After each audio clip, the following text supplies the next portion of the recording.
Okay, so if this is reading correctly, then I am streaming right now. Hello, everybody, and welcome to Free Psychic Readings at the Psychic Village. My name is Caleb, and I'll be your reader for today. So, a few things came up today. I try to figure out where to start as far as what to talk about, but for whatever reason, the one thing that kept coming up more than anything else was this idea of optimal frequency of like the best state of mind to be in at any given point. By the way, before I get into that, in the background, it's the noise of the percolator there, getting some coffee, because I got to tell you, it has been a crazy 24 hours around here. Just so busy. And so I was not going to be able to do this unless I got the coffee going. So I'm fighting to shout over the coffee maker because it's making a racket. But well, depending on how busy we get and how many people come by for free reading today, we'll be doing this for the next, I don't know, hour or 2 hours, depending on how things go. I also have some people coming in who need some stuff from me, so we'll just see. We're going to play this by ear today, keep it informal, keep it fun. And, oh, hey, Questaway Les, how you doing? Yeah, well, I'm glad you saw that, and thanks for coming by. So, well, like I said, we're going to keep this informal. And I guess I wanted to start off by talking about this optimal frequency thing that kept coming up. So there's this notion of, wanting to evolve, wanting to get to like a perfect state of being or an enlightened state. You probably heard those things in the past, these terms. And it's a bit of a tricky thing because people talk about this stuff like it's achievable, first of all, and like anybody can. But I would challenge you to sort of be humble enough in your regard for humanity and realize that there's no such thing as getting it right in this world or wrong. You're only expected to be human, and so by the same token, hey Reina, nice to see you. By the same token, there isn't like a perfect chakra, for instance. They're all good, they're all important, they're all part of the system. So I'm not saying that there isn't such a thing as a bad experience in your life or an experience you'd rather not have had. But in the grand scheme of things, sorry, I'm just setting this up here. In the grand scheme of things, you're always going to need everything, the good and the bad, even if you don't get it.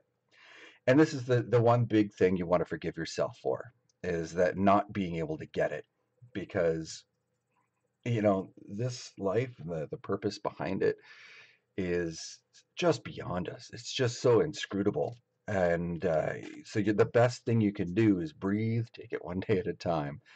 And if you have specific questions, I'm here to look and see if we can get an answer today. Um, so anybody who has a question for a reading, go ahead and pop it into chat, and I'm happy to dive right in. Um, we're gonna go for as long as time allows, as long as events allow. But before we get rolling, coffee maker's finished. I'm gonna go get my coffee, so I'll be right back. 2 seconds.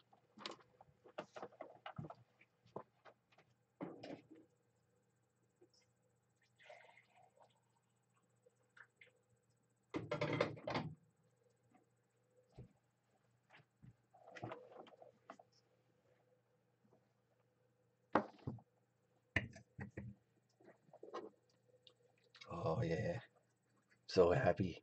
I've been looking forward to this coffee like for hours. You've no idea. I'm one of those people who likes things for what they are. So it's kind of a big thing for me to be able to make my own coffee and keep it black, nothing in it, just water and bean, keep it pure. But having said that, I always over roast. I don't know why I like things burnt. So Rita, you got a question? Let me see. I have a question. Don't have my earbuds, so I'm pressing my phone up against my ear. Oh, I'm sorry, Rita. The recording of this is going to automatically go on the channel. So if something gets missed, It'll be there for you forever, so don't worry. Um, but yes, definitely ask in chat if you have any questions. Um, oh, that is a really good question. So question Weightless asked, Weightless, sorry, how general a question can be. Can it be employment question, a relationship question? The more specific, the better, because the more specific your question, the more specific your answer will be. I kind of act a little bit like a mirror to your energy. So if you're a little hazy, then the answer might be a little hazy. But having said that, really, the point is this. I don't need to know the details of your life at all. I don't need to know anybody's name, anything like that. I don't need to know background. You never need to ask that. You just have to be clear about what you want to know. So for instance, you mentioned employment question or relationship question. Just say, hey, I have a choice in my employment. I just want to know if it's a good one. That's specific enough. That's fine. And I don't need to know anything more than that. And then we'll get into it. But the point is, you don't want to be like purposefully oblique, because if you are, that's you hiding from the answer. And if you're hiding from the answer, then I mean, whatever comes out is going to be weird and completely impossible to understand. So anybody who has a question, pop it into chat. Raina jumped on it. So it's about a meditation. I'm a newbie to meditation, and I'm trying to develop a relationship with my guides. I'm trying to ascertain if I am truly connecting with them or if the images are flashes. That is such a good question. Randy, I talked about this a little bit in the last one, but I'm going to talk about it again here. And this is such a good thing to talk about right at the beginning. I am going to pull cards, first of all, for you, and we are going to look at it. But in general, what I want to encourage you to do before we start is I'm going to encourage you to not know. You could develop theories about what you're seeing, but try to cling to the notion that you don't really know for sure. That helps. That actually makes it so that the messages come through clearer, purer, and free of your ego, free of your personal need to influence the answer. So if you hold on to the idea that you're not really sure where all this is coming from, then the knowledge comes through really clear. But having said that, let's take a close look. Let's find out what is going on with you. So the heart of the thing is for you that this is very much sorry. The interpretation of the cards is going to vary depending on the person, the situation, and what comes through. So we may stray a little bit, but very much this is a representation of who you are at the moment. The King of Coins, which is in this particular perspective, you see this communication with your guides as being a real key to the things that you care about, the kind of like the value in of your life and of your skill, and something of real worth, something that you could never buy, and that you want more than money. So this is the sense I'm getting right now as far as how you think of this contact with your guides. Um, and there's two things bouncing back and forth here on this. Um, the first is that you're working through, so part of what's making it hard for you to see one way or the other, the communication with your guides, is the memory of other people, or the things other people have said about their experiences. You're a little wrapped up into their stories. They'll talk about, you'll have stories in your heads of other people's experiences, and you've felt very strongly about their stories. You heard that their experiences, and you said, "Wow, I want that. That's amazing." And so you're sort of anchored to their experiences rather than your own, and that's holding you back. Which, by the way, Reina, makes you super normal. Um, don't beat yourself up too much about that particular inclination. That's a very kind of normal thing. Like when other people tell fascinating stories of fascinating experiences, and you want to share that experience, letting go of that is a process. It's work. It's not that, so it's not a failing of yours at all to have to be going through that and processing that. It's just something you're working through right now. So letting go of the stories that other people have told about their experiences is a process. But if you can do that, you'll be able to have your own experiences, from here. That's the point. That's where we're going with that. So that's something that you are in the process of doing, and you're doing it well, and you're doing it in a healthy way.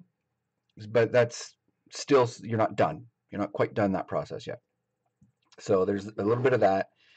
The other thing is that very legitimately, what I'm getting back is that um,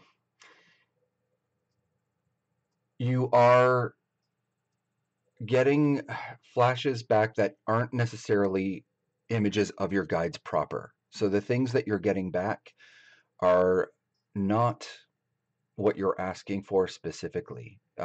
You're getting things that you need. So this is this is the trick. We often ask for things that we want, but not necessarily the things that we need, and that's super normal too. But the flashes that you've been getting so far are not specifically of your guides. They're of something else that you need to work through. The other thing I'm getting intuitively from this is that the images you're getting are like dream images in that they are symbolic representations of a process that's undergoing. So it's really what I'm trying to say is that if you analyze these images, if you probe them and try to understand them as symbols of internal process. So ultimately, I mean, I hope that answers your question. Good night, Grace. Sorry, just saying goodbye to the person who works here. She's calling it a night. But there's more to look at because that's just the beginning.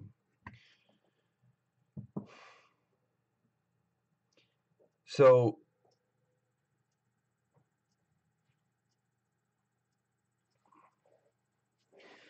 you know what I really encourage you to do, Raina? Because I know that you're very keen on getting this right. This is something that's really important to you.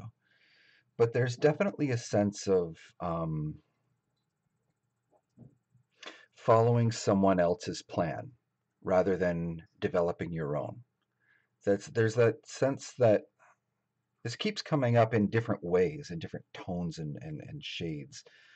This idea that uh, you're definitely you've been instructed on how to do this and you're following those instructions, that kind of notion. And I want you to take the rule book and throw it out the window. Um, that's really the big reinforcement I keep getting here is to take the wisest instruction you've ever gotten and ignore it completely and just do whatever your gut tells you. Like the screen says right now, I mean, even my own advice, okay? I tell everyone to take my advice with a grain of salt because the most important person to listen to is yourself. But the feedback I'm getting here is that you are spending more time listening to other people than yourself. You're even looking at guides rather than your own intuition. There's your gut that you are tuning in. You yourself are picking things up, and you're ignoring yourself in favor of other people's advice. I'm glad to see in chat that that makes sense to you because I honestly don't know what I'm talking about. This is all just coming through. So I'm really glad it makes sense. Thank you for that affirmation. but yeah, this is what I'm getting is just to throw the rule book out, Raina, and you will have way more progress. Find your own way, write your own story, and make it make it your own. And in this moment, you will have an introduction to what that looks like on the tip of your tongue. You know exactly what it is. And so start there, but expect surprises. Expect to surprise yourself. And as long as that's your expectation, that'll happen. And it'll be joyful and wonderful. And you're just going to love it, love it, love it. And the story you'll end up with a year from now is going to be one you never, ever thought you would have. And it'll be your own. So I encourage you to do it. Also, you know what? Subscribe to this channel and hit alarm and check in with me as time goes on because we can revisit this, Rena, and look further a few months down the road. Of course, I mean, do your own thing. Don't let me muddle your head too much. But a few months down the road, let me know how you're doing. I really want to know. I'm going to keep this up, and you're very welcome. Yes, thank you for your thanks. I appreciate that very much. Questaway Les, you also had been saying earlier that you had a question. Go ahead and ask me in the chat. Meanwhile, though, Reina, I'm going to leave these just for the moment until you give me the go-ahead to clear it up. So let me know if you need me to expand on any of these points or if I've been clear enough. I think from what you're saying, I've been clear enough, though. But just let me know if something I said wasn't meshing with you, and we can expand further. I gotta drink some of this amazing coffee.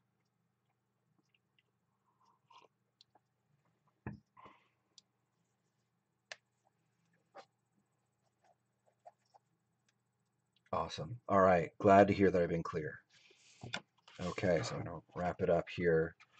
Get a good shuffle going. So I guess for people who've never seen one of these before or seen me do one of these before, um, everybody who does this kind of work does it differently. Everyone's approach is different, and so I'm going to tell you the thing that I do, my central focus, and that is that I only care about one thing, and that's to make a positive difference in your life. That sounds trite, but it's my hardcore fast rule. Like it is the rule. I have to make a positive difference in the lives of the person I'm doing a reading for. Everything else is off the table. I don't care about being impressive. I don't even care about being right. Like if you are the kind of person who's really contrary, then I hope my reading is exactly wrong so that you're pushed in the right direction. Like I don't care. The only thing I care about is that this was good for you, that this made a positive difference in your life and that you get to move forward positively. And the reason I'm so really serious about that is because this is a weird thing for me to do. This is hard for me to do. Um, I am as grounded as possible in this world. I like video games and beer and hockey. That is my life. I say that too much, but it's true. And so to do this kind of work, I mean, I can't talk to my friends about it. It's stressful and crazy. And so if I'm going to do it, it better be for a good reason. It better make a difference. And when I was kind of getting dragged into this work by the whoever it was that was pulling me in, I made the negotiation. I said, "All right, I submit, but it has to make a positive difference. That's my condition." And they said, "Okay." So here I am. Um, but it's like there's this other half of it. I still second guess it, despite everything. Um, H3 Productions recently, for instance, they did a great video about televangelist and how televangelists were justifying um, taking money from people. I get it. You know what? I was on their side completely about how these guys are just making excuses about things being from God. You know, um, so I just want to remind you of what the screen says, which is that I'm going to do my best for you, but always, in all cases, trust yourself. Jamie, hey, how you doing? Oh, okay, you switched computers. No problem. Yeah, no problem at all. So go ahead with your question. I'm ready for you now. Um, and we'll dive in. And yeah, you don't have to tell me any information about that's personal and that you want to keep private. And a lot like Raina's reading, I probably won't understand what I'm saying, but as long as you do, that's the important thing. Um, and I'm terrible with names anyway, by the way. I have had names come out in readings, but I mean, I don't remember people's names in real life. Why would they come out in a reading? It's just not gonna work for me. So that's not gonna happen. And for whatever reason, I get sexes wrong. Like I will be positive that someone's a girl when it's a guy and vice versa. I'm getting better at that, but for whatever reason, I've had my polarity switched on that for like a really long time. I'm working it out though. I'm getting a lot better at that.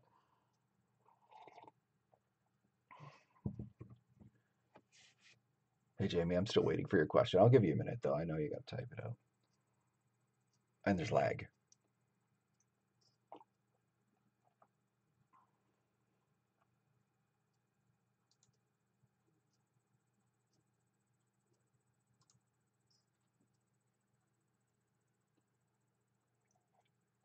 Actually, you know what? I didn't fit in eating. I'm gonna eat some of these almonds while I'm waiting for you. Oh, there's your question. All right, right on. So your question about your current relationship, you've had some problems lately. You're wondering if you'll be okay, or if the reason you're having issues is because of things you can control. All right, I think maybe you meant to say you can't control. Um, so Jamie, that's a really fair question. Yeah, okay, good. We're on the same page as far as that can't. Um, so one thing I want to talk about before we get into this is free will, because when it comes to relationships, free will strongly influences what happens next. Um, it's about whether the two of you want to work through the heat of the moment and whether it's worth it. Um, that will strongly influence anything I say after this point. So I'm going to go ahead and pull some cards for you, but at the same time, just a quick reminder that your decisions like really matter. It doesn't matter what fate has to say about it. And also, just a quick reminder that take everything I say with a grain of salt. I'm just a jackass with a bunch of cards. So, if I tell you to break up, you can feel free to ignore me. But at the same time, if I tell you to stay together and it's abusive, please ignore me. Call someone. So, all right, let's see what we got. Um, Let me just get a bit more light going here.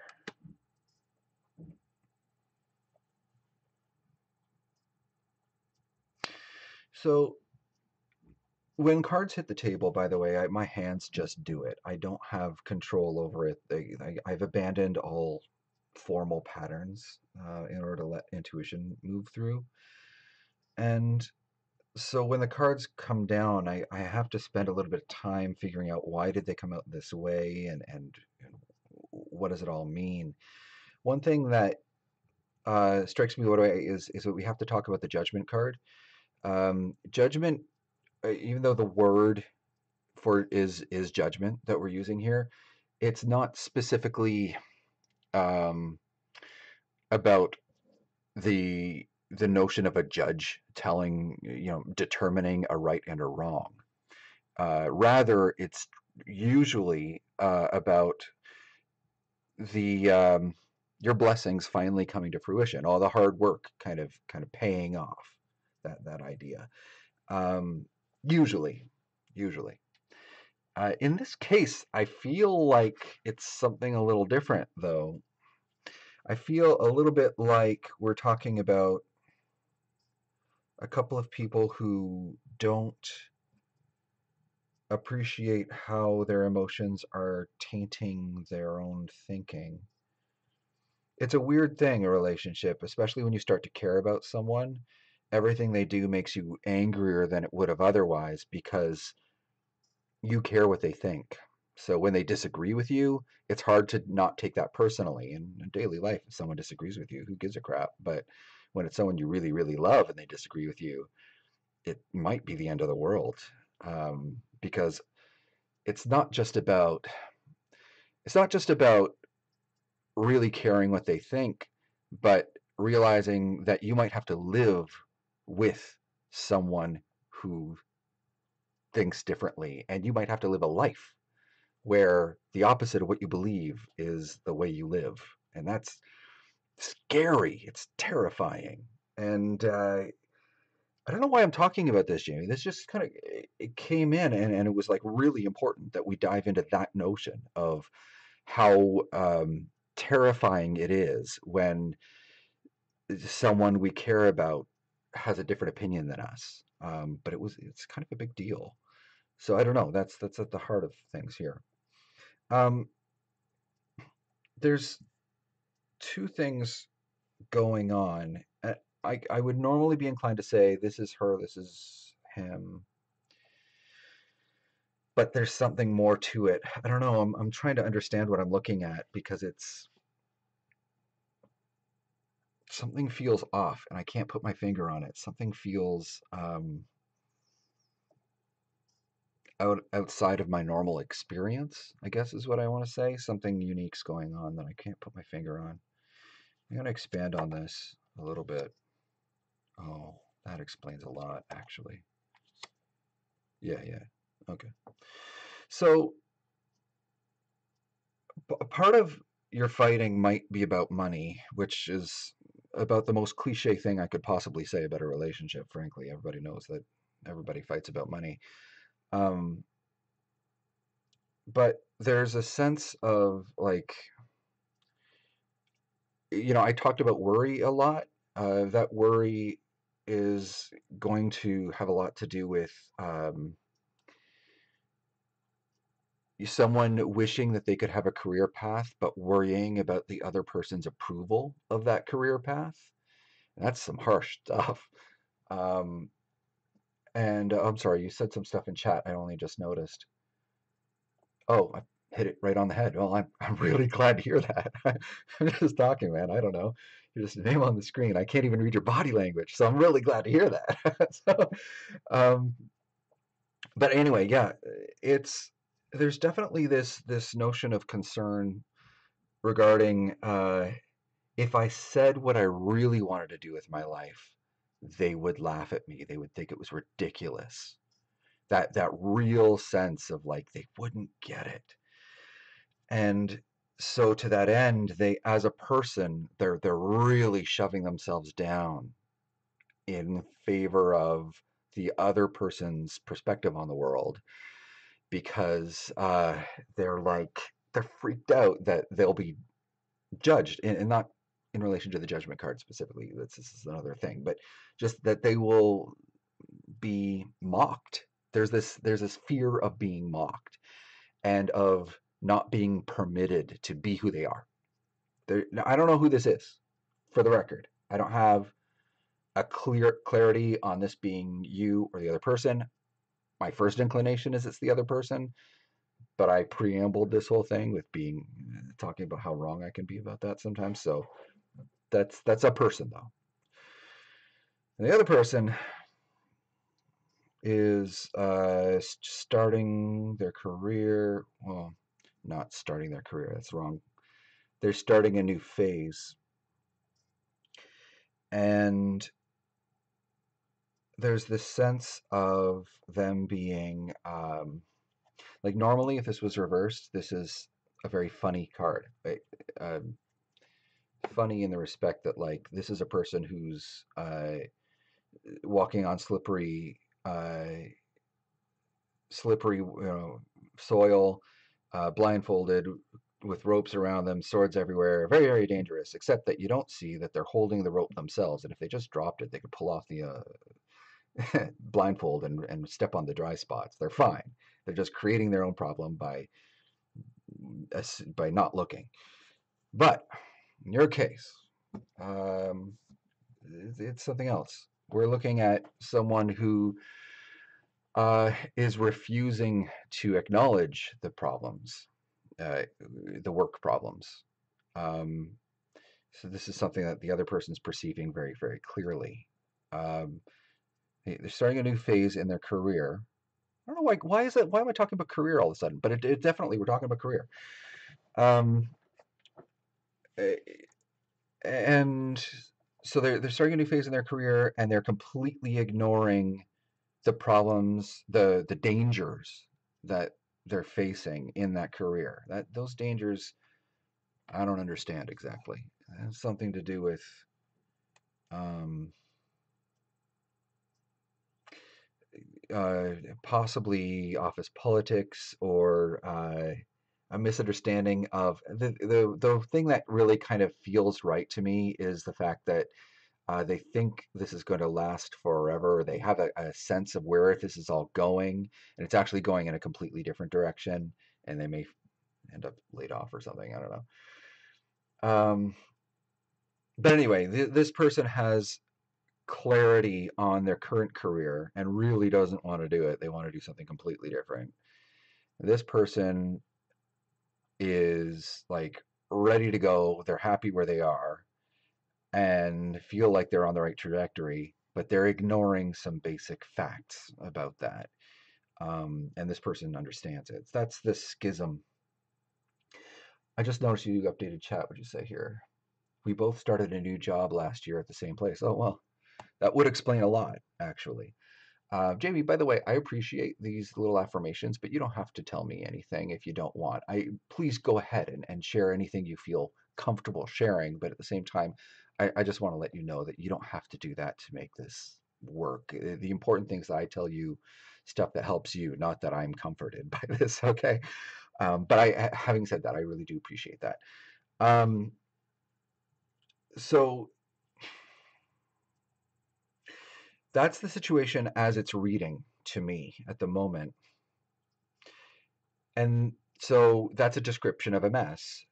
That doesn't help you necessarily. You probably see yourself in one of these roles immediately. And if that's the case, it's important for you to use a little bit of understanding um, towards the other person. So, for instance, this person here who really doesn't want to be where you are and wants to be somewhere that they don't want to admit, possibly even to themselves, for fear of shame. You know, they want to be somewhere else. This person sees things clearly uh, and doesn't expect to be listened to, has already voiced their concerns, and those concerns have been ignored. Uh, but they feel a lot of compassion in this direction. Over here, this is someone who is supremely confident in their ability at work and really thinks they've got things figured out. And they need to uh, toss them a bone. Like just say, hey, you know what? You ever feel like doing something crazy? And then be super supportive of the crazy thought. Because this person's language is the language of certainty. And that's really, really in a relationship. The language of certainty does not allow for disagreement. You know, we started off, I guess I gave this big speech at the beginning about worrying about what another person feels and thinks in a relationship. Well, this person is a source of fear for themselves as well as the other person. They talk with certainty, so anybody who says anything that's not already aligned with their current thinking is going to be harshly questioned and badgered and put down. But at the same time, they're in danger themselves because as soon as something comes along that breaks their worldview, they will crumble as a person. They are fragile, fragile, fragile. That comforting sense of certainty is fragility.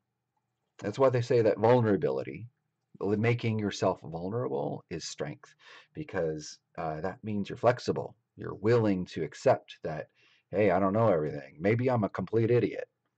Um, that's really good. Jamie, I have no idea if anything I've said made sense. I want you to ask me to expand on something if you want expansion, or if you're clear, just let me know you're clear. Um, And I want to remind you too that this is being recorded, and whenever I'm done, YouTube processes it, takes about an hour, and then it's a part of my channel.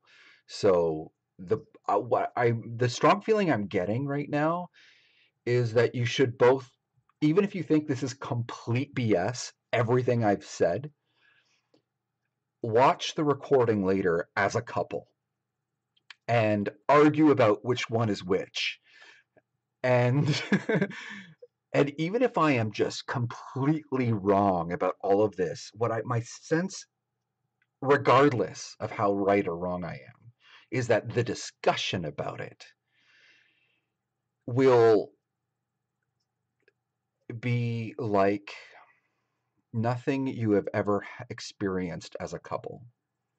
The discussion, this conversation about this, even if I'm right, if I'm dead right or I'm dead wrong, doesn't matter. That conversation will be a new way of talking to each other in a way that you've never had the opportunity to before. And that will be power because you'll be able to talk to each other like that for the rest of your lives. It's going to open up a lot of doors to be able to have that conversation. So, having said that, man, let me know. Let me know in chat how I'm doing, because I'm always curious. Um, and it's super rare. I mean, okay. All right, Jamie, thank you for that in chat. I appreciate that. I'm going to wrap up because I see this, but you know what? If there's any point you want me to expand on, go right ahead. Acer Racer, how you doing, man? If you have any questions, ask me, as I am just wrapping up with Jamie here, and so this would be a really good time for you to ask a question, as specific as you like. And it doesn't have to be, by the way, it does not have to be about you and your personal life. So if you want to ask about aliens or about doomsday or whatever, you go right ahead, because we'll dive right in. I have no fear. Mm, I'm sorry. You know what? Maybe I've just watched too much Twin Peaks, but that is some damn fine coffee. You know what? Sorry, Jamie. I had the instinct. I had to pack up right away. I was just pulling it out. But if you have any other questions or something's desperate, then let me know. You had another question for another day. Yeah, and you'll watch it back with your girlfriend later. Awesome. Yeah, definitely do. I don't know how often I'm going to do these. I did my, like, I want to do them on a regular basis. I kind of negotiated with the family about opening up my evenings a bit so that I can do this. Um, and I don't know why exactly. I just felt like a desperate need to do it. It started a few weeks ago. I started getting an inkling. No, not a few weeks, a few months ago. I actually asked for a webcam and I had no use for one, and I did not know why I was asking. And my wife, who is a lot more intuitive than she'll admit, bought me one for Christmas. And it's just been sitting here and I didn't know why I had it. And then a couple of days ago, it came in like a freight train. Oh my God, set it up. Start doing readings online for free. Do it now. And I'm like, oh, wow, okay, okay. So here I am. And I want to keep doing them. I don't know how often, but subscribe and hit the alarm, and then whenever I set one up, you'll get like the heads up. Hey, I'm online, and we'll do it. Sorry, what's the commentary here? Oh, that's so funny that Acer, that you happen to be looking for this today. It's fate, man. It's meant to be. Well, I don't know. This whole notion of fate. I mean, again, because I try to be as agnostic as possible about what's going on here. Coincidences might be inevitable, and we might just notice them and assign meaning. I mean, that could be it. Or it could be that there is a force guiding our lives and putting us in the right place. But I think what comes down to is what's useful. That's what matters. What moves us forward? I just before going online today, I saw a an amazing thing from Ricky Gervais. He was on the Tonight Show debating, I don't know what, with Steve Colbert, and Ricky Gervais was like, "Well, science is fact; it's true," and the pushback was, "Well, that's people told you those things, and so you believe them. That's all. It's just we're another religion." And Ricky Gervais made an amazing point. He said that you could destroy religious texts, and they may never come back. But if you destroy scientific texts, give it 100 years, and because you can prove that those things are still happening, and that's a great way to look at it. But having said that, what we're doing today, this is like carpentry. It's just an art. It's a skill you learn over time. let's just see what we can get out of it today. Um, Jamie asked if I do paid sessions or if there's an email where you can set up an appointment at a later time. Yeah, I do. I'm taking a lot less appointments than I used to. Um, and it just, FYI, right now it's $80 for the hour USD. But if you want an appointment, oh, I'm sorry, I said USD, but actually I can take Canadian dollars now. But if you want one, just email me at, I'll just give you my personal email. It's Booker, Booker, the number 1 at gmail.com. I had been using the Psychic Village email address, but I just got out of the habit. It just got too busy. Work got too busy. It's just been nuts. So, but I do them. I'll do them online, or you can come on down to the office here. I have it set up so that I can do readings. Well, I do readings in here all the time. So I'm in downtown St. Catharines if you can make it down here. But no big deal. If you want to do webcam or you want to do it over the phone, that's fine too. I'm comfortable with whatever. I mean, here I am doing a chat. So I just want to catch up on the chat here. Acer Razor was saying, yeah, it was just a random feeling or thought that caused, because your mother, because, let me read it properly. Because my mother and I both have gotten into reading lately and doing them as well. That's awesome. I've always been connected to anything supernatural, and this has been calling to me the most. That's awesome. I've been working on something that you might be interested in, and I don't know what form it's going to take, but it's a course called Practical Intuition. And I've been sort of designing this course over time. And I want it to be as holistic as possible. So it's a course about intuition and working it into your daily life, trusting your gut, going with your gut instinct, and trying to be as practical as possible about that. So um, I have a ridiculous library's worth of stuff that I'm sort of trying to boil down into a useful useful size for people. But I have it in 4 segments. So there's the gut feel stuff, working with your instincts. There's body language and micro expressions, which we have to acknowledge because if you don't, then your subconscious might be telling you stuff and you'll just tell yourself, oh, that was the guides. Well, no, if it's your subconscious, acknowledge that. Be real here. Don't tell yourself a fantasy. So I'm also going to talk about language and NLP, but then we also wanted to come back into that whole getting into your own subconscious and working with it directly, and working with your spirit and with your soul. And whether or not you believe in that stuff, if you accept it as a model and work with it, you can get results. That's the point. So anyway, I have all this stuff, and if it ever becomes a thing, I'll let you know. But it's there's just so much to it, So if you have questions as a reader in advancing your art, definitely let me know. Okay, what's your comment here? Done it for a long time subconsciously, but yeah, I'd love to chat more about this, and maybe next time it's a lot that I've been seeing and in tune with. But yeah, are you doing any more questions? Yeah, man. If you have a question, pop it right into chat right away. I am here for like forever. I'm here for as long as I can be. I'm hoping to be here for at least another hour. My goal was to hit 3 hours today. That's my big goal. I don't know if I'm going to hit that, but I've only been on for whatever it is, 45 minutes or so. So, yeah, ask me questions. Ask me all the questions in the world. Heck, let's cover the entire course material today. I don't care. That's fine. I'm good. Oh, man. Okay, you know what, actually, though? I am going to step away from the keyboard for just a sec because I just want to warm up my coffee. It's getting a little cold, so one sec.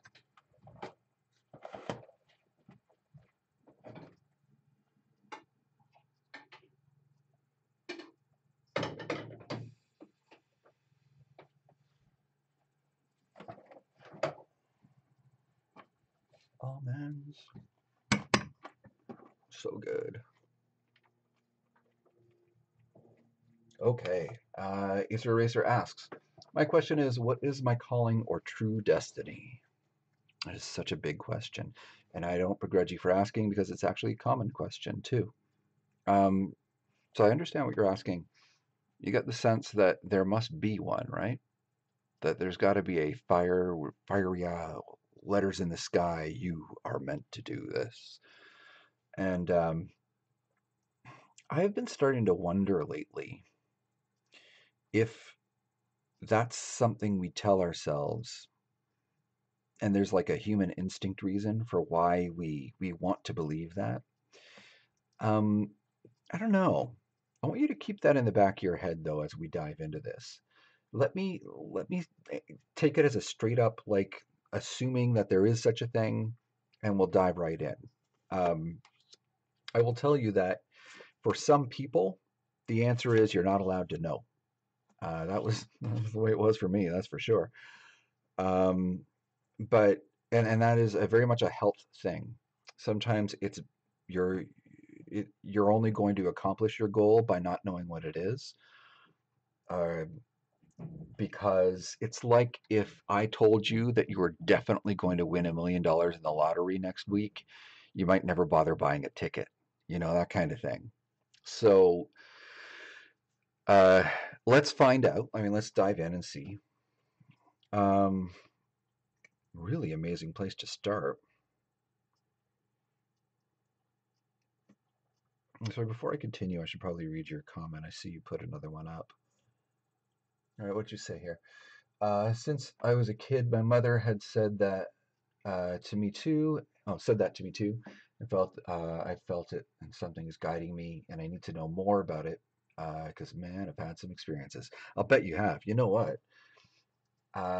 No, dude, keep typing. It's totally fine. This is supposed to be a conversation, so anything you have to say it. It's fine. Um,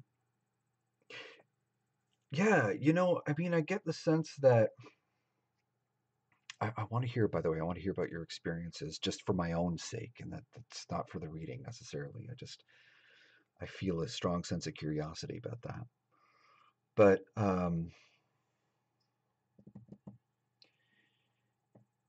there's something I'm not putting my finger on. This is interesting to end with.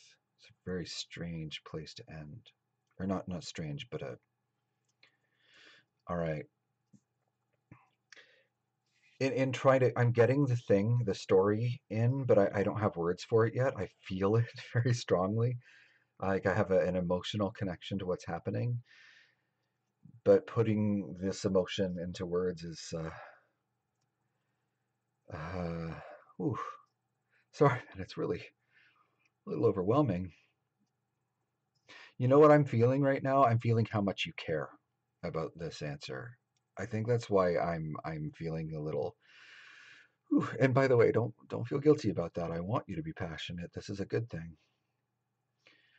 Um, so the first is the sense of you going off the beaten path that you could have had an easy route, and you decided you'd rather not. You'd rather go and do your own thing. But having said that, you're still feeling a little bit like a car stuck in the snow. This notion of, I know where I want to go, I've got all the tools, why aren't I moving? And you're doing all the right things. So what's the deal?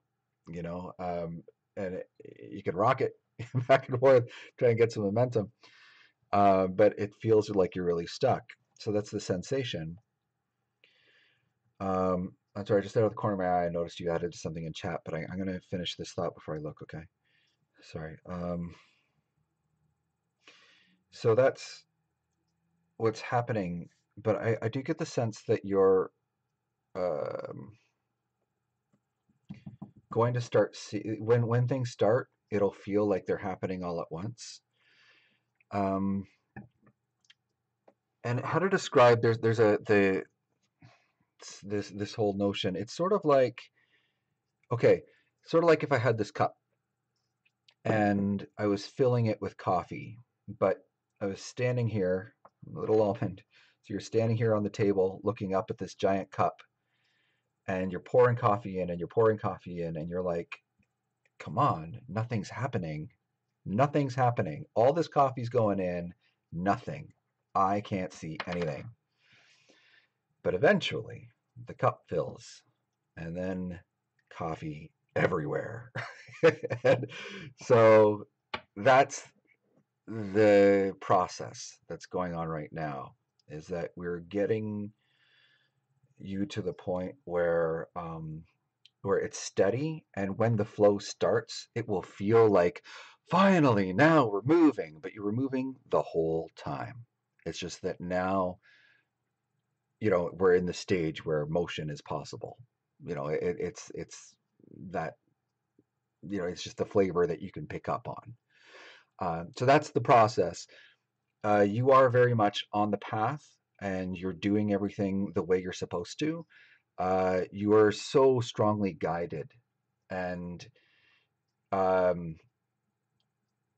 very much I feel like if you were to look at yourself like a leaf on the wind right now, to see yourself as someone who's just trying to ride the wave and not really in charge of how long it takes or where it goes, that'll be a lot easier for you to handle than trying to take control of the process, or trying to hurry it along.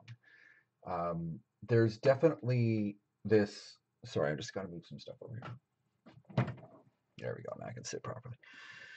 There's definitely this sense that if you just that you can't rush this, and any attempt to make it go faster will be just spinning wheels on in the snow. Like it won't help. It'll just make you feel frustrated. But at the same time, you're you're not powerful enough to slow it down either. You're just a leaf on the wind. It just is what it is. And if you can make peace with that, this whole thing is going to be a heck of a lot more pleasant for you as it goes on. Your ability to influence your own progress will come in after the cup fills, so to speak. At that point, you'll be able to guide how big of a pool gets created and how where that pool goes. You absolutely will. But at this stage, while we're filling the cup, it's just out of your hands. I remember that feeling. Uh, your experience is going to be, this is nice because usually when I talk to people, it's their own thing, and my experience doesn't actually relate. But in this particular case, that is exactly what I went through. And so it's distressing. It's distressing because something's happening. You're watching it happen, and that there's no results. So frustrating. I get it. I get it. But take this time to practice kindness to yourself. Be compassionate towards yourself. Be kind. Be your own best friend, and just say, "Hey, man, it's okay. You'll get there." When you're wondering what you need to hear in any given situation for the next couple of years, get into the practice of, well, if I was someone else, what would I say to me? You'll know immediately what the right answer is. You will have the answer right away. And that answer will generally be, it's all right, man. You're going to be okay. It's all working. You're not screwing it up. You're doing fine. Just hold on. Because that's the truth. Um, there's a little bit more about where this goes after that, but and I'll come back to it. But you typed a bunch of stuff, and I want to kind of catch up. So you wrote, "Dude, legit, I had my reading done 2 months ago, and I had about the exact thing." That's awesome. No, lie, she told me that I have the potential, and I'm stuck. Once I move on, it's going to happen all at once. Cool. And it won't stop till it's done. Also, that I need a teacher of some sort as well. So cool that you got this as well. And she said that too. Sorry, I guess this has been over a period of time. Oh my God, I can't even rush it, even though I've been trying. That's funny. That's awesome that we're on the same page. And you never know, right? Because I've had a lot of readers that were kind of, you never know, right? It's mixed bag out there. But that's awesome that you're getting the same thing twice. And I do want to strongly encourage you to really investigate compassion. If you were to spend your time doing something right now that's going to help you later on and in the short term, get really good at compassion, especially towards yourself. There is someone. Okay, I'm gonna write something down for you here. Um, there's someone who does something called self-care. Her name is Kate Forrest. So Kate Forrest. And you can just go to her website. I'm pretty sure it's kateforrest.com. I'm not 100% on that, but and she does something called self-care moments, self-care moments. That's what it's called. She is awesome. And she would be one possible way of approaching this notion of learning to treat yourself well, to bring yourself a little kindness, to be good to yourself, because you could do a lot of damage to yourself by trying to bully yourself into progress. Stay away from motivational posters, man. Motivational posters are your enemy. You are gonna because you'll be like, "Come on, do it! Come on, get off your butt!" Chill, chill, man. You're gonna be okay. Just be kind to yourself, and the more kind to yourself you are, the more inclined you'll be to do the things that make this process work smoothly, comfortably, and at a really good pace. Because you love this stuff. You love this stuff. So when the time comes and you're able to move forward, you'll be like, you know what I really want to do right now? I really want to employ this skill that I'm developing. And you'll do it in a kind, peaceful, beautiful way. So that's just a possibility. I have a feeling I might be writing that down for someone else who watches this video down the road too. This whole public forum thing is a little new to me, so we'll piece that out. So I've just seen you left other comments, and then we're going to actually get into this. Uh, yep, she said that too. Okay, and then it was I love myself now and everything, but right now I feel so empty or on autopilot. I can't seem to fight it off, and it's irritating. Yeah, yeah, I hear you, man. Um, it's one of the things that sticks out in my mind because it's been a while since I've gone through the Kate Forrest stuff. It was a while ago, but one of the things she spends a lot of time on is gratitude. And gratitude came up in the last time I did this. I did a test hour yesterday on this thing just to see. That's how I learned I needed to turn my mic down. But and gratitude is one of those things that the more you give it, the more you get. The more filled you feel. And I think if you can, that might be a key for you. But one of the things I'm getting about that emptiness feeling, before we move on, the key about that emptiness feeling is that figuring out a healthy way to address it is part of the process. It's really important that I don't give you the easy answer to that feeling. That there's no panacea, no like pill that you take that makes it better.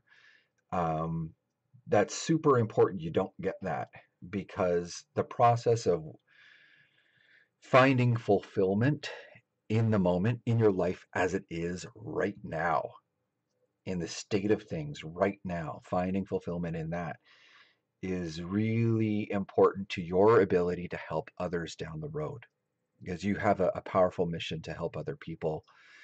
And that starts with going through the inner work of finding that. I want to move on to this, but I feel like it's safe for me to read your comments quickly before I do.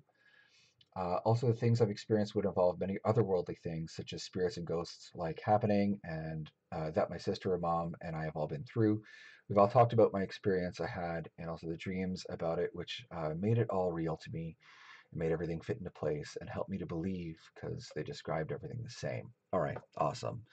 Um, I am really glad I paused before I broke in and I read that first because I really want to address this notion of fugazi. So this is Seven of Cups. Seven of Cups is someone looking for something in particular and being shown on a cloud a lot of potential answers. The right answer is none of them. I I talk a lot about clinging to ambiguity. I talk a lot about clinging to uncertainty and making that your religion. But putting my personal beliefs aside, I want you to take the visions that you've received so far and the experiences you've had so far as real. Take them as real, they happened. But take your interpretations of them as something that you will change your mind on annually for the short term and like every 3 years or so. Every 3 years is what really feels right to me. Um, your spin on it, your personal beliefs about it. And the thing is, right now you have a great degree of certainty about what you believe, and that's fine. Feel that way. Feel that way. And then when something else happens, feel free to ask yourself, well, wait a minute, does that change the way I feel about what happened?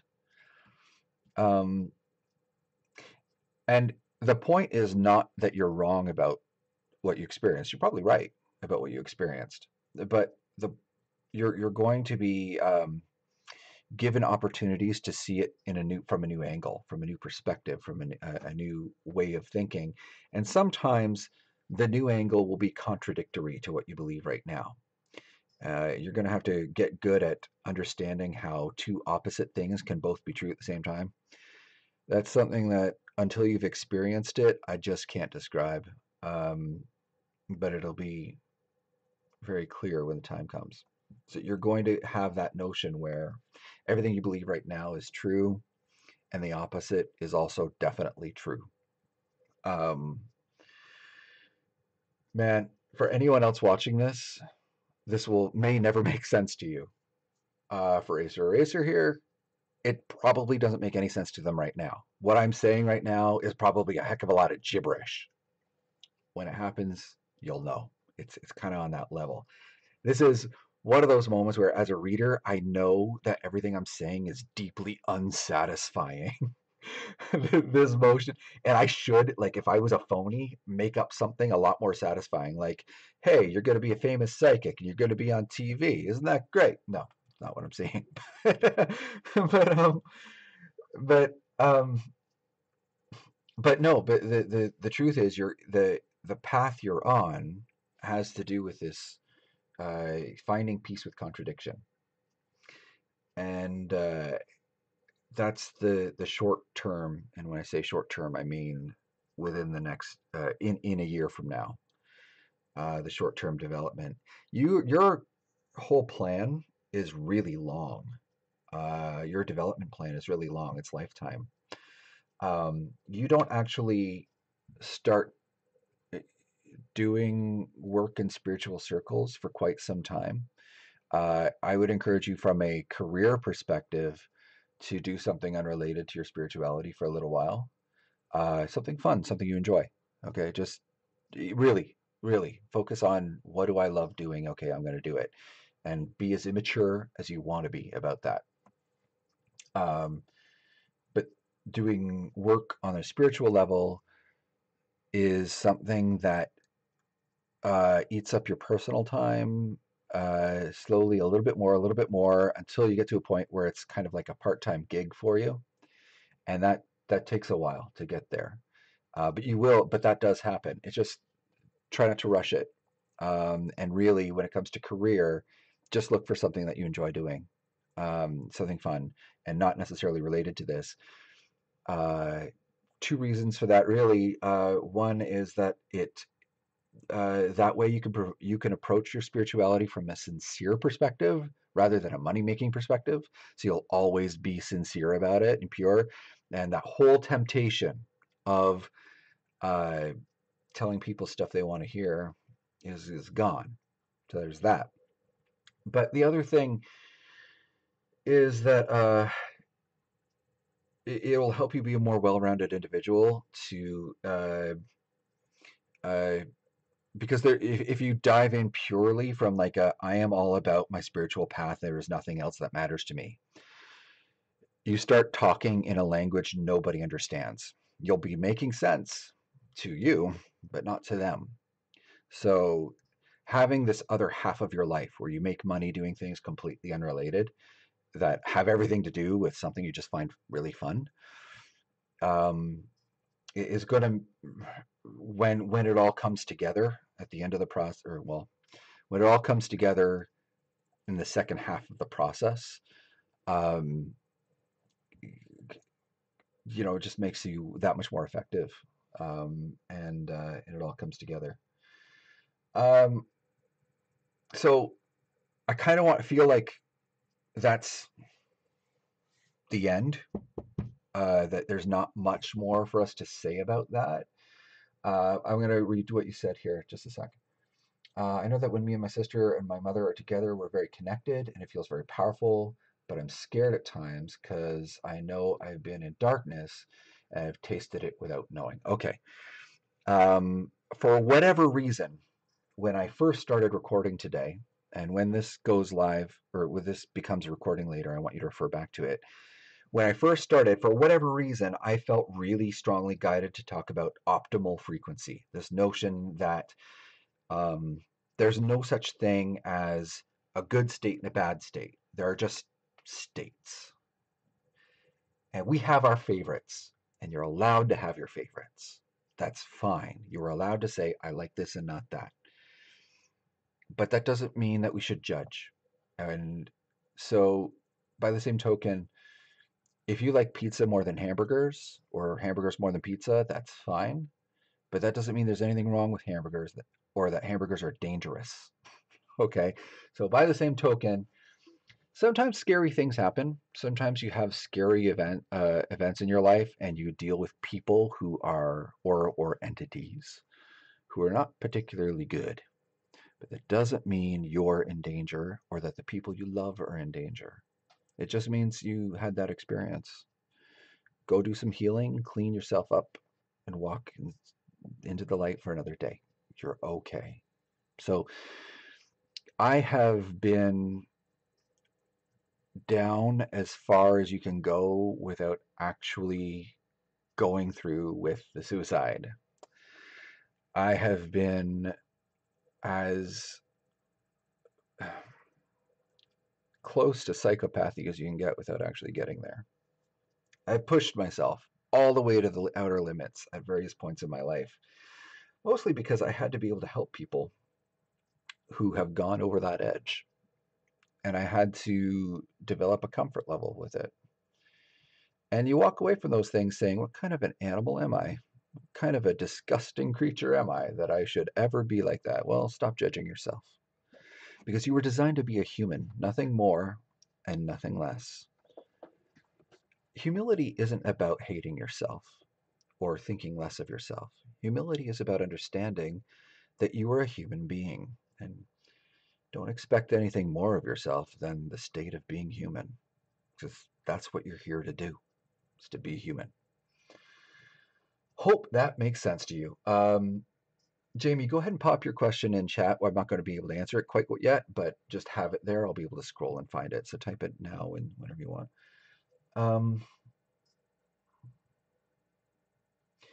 So, Acer, I'm going to ask for you to ask me questions of clarification if you need it.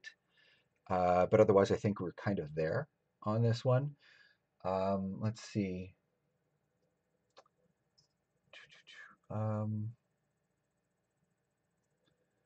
So I liked how I felt. I know that it wasn't good, and I know I've been told I had blacked out eyes before. Oh yeah, blackout moments. It's like I'm not me or something took over. My sis has had that too, and yeah, it's not fun at all. And I have more to say, but I've had another question. Acer, I'm gonna let Jamie ask the next question, but then once I'm done answering Jamie's question, I'm not going anywhere, man. So it's all good. You can go ahead and pop in. As far as your experience with the blackouts, for whatever reason, it wasn't yesterday, but the day before, I was getting all kinds of things about the expression seeing red. I don't know if you've ever heard that expression before. Um, I've never experienced it personally, but it's that whole notion of getting really angry and then not your vision is gone. You just see redness. And then you find out a little while later that you did a whole bunch of things that you didn't, that were very angry. Um, it's an expression because it's that common. Um, I am not a person who can instruct you on how to deal with that. It's outside my area of expertise. I would really refer you to talk to a professional or a counselor about that.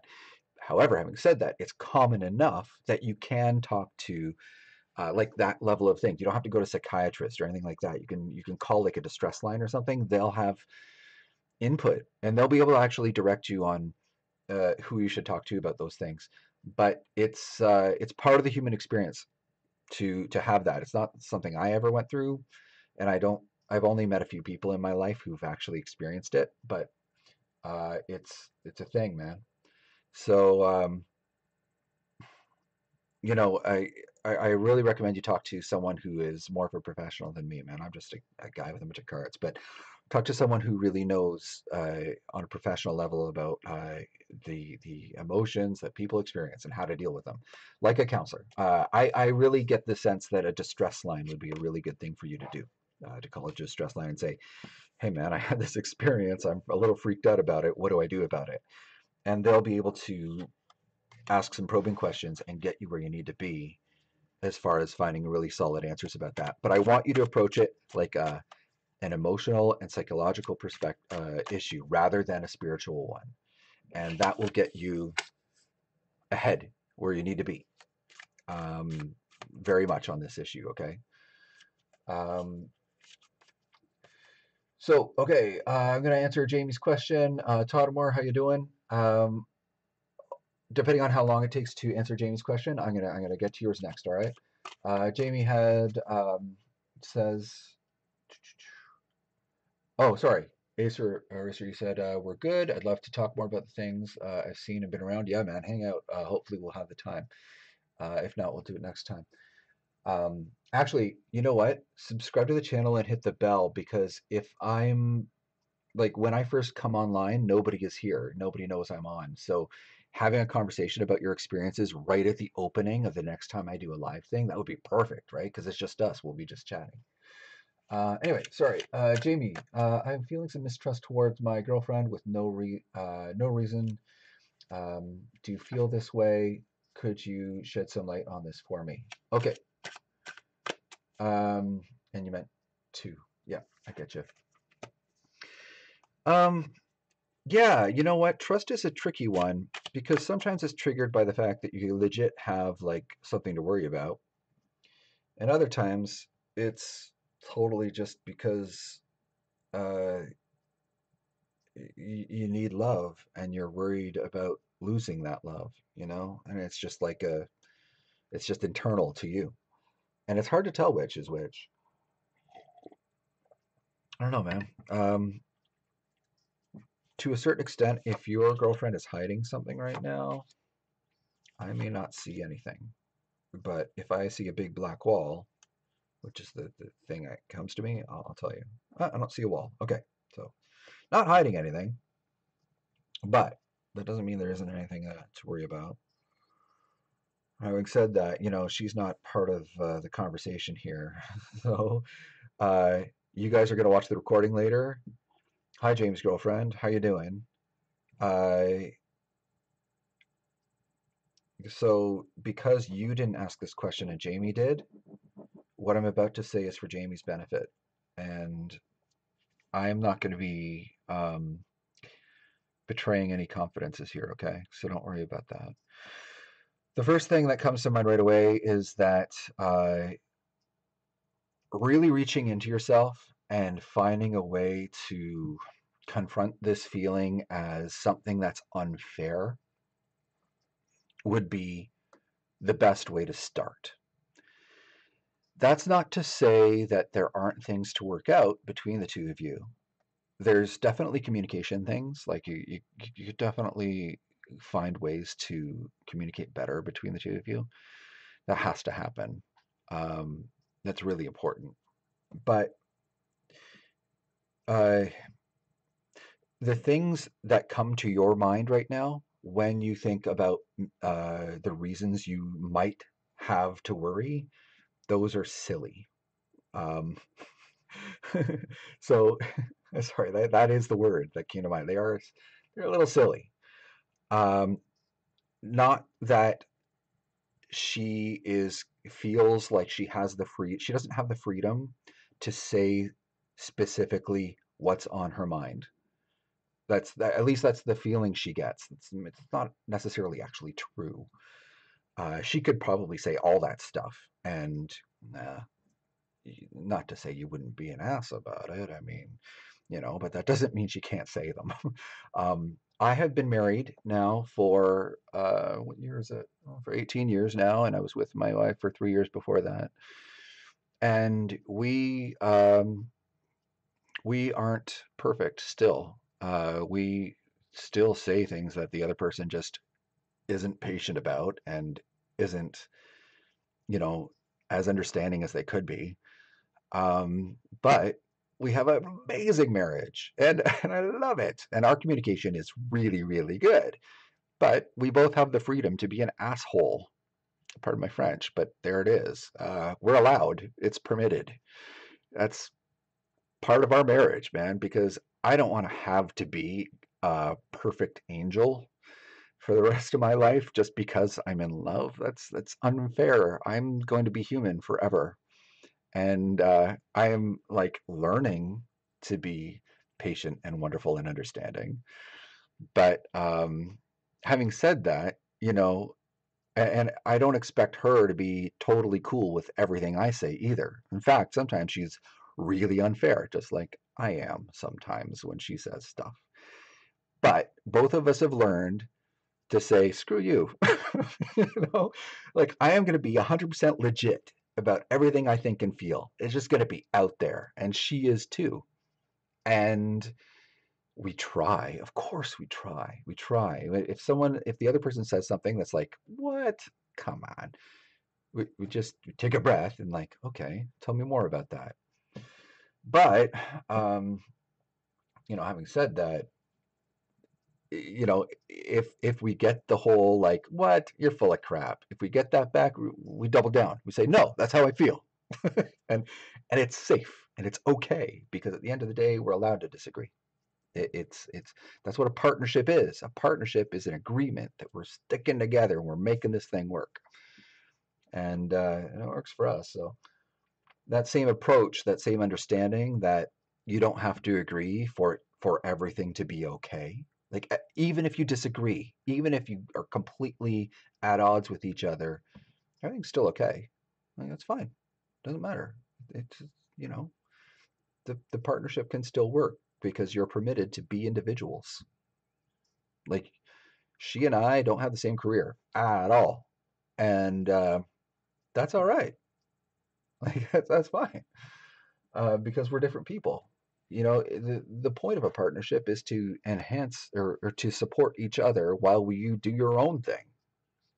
You're not supposed to constantly be telling each other, I like skiing, so you should ski. Like that's not how that works, right?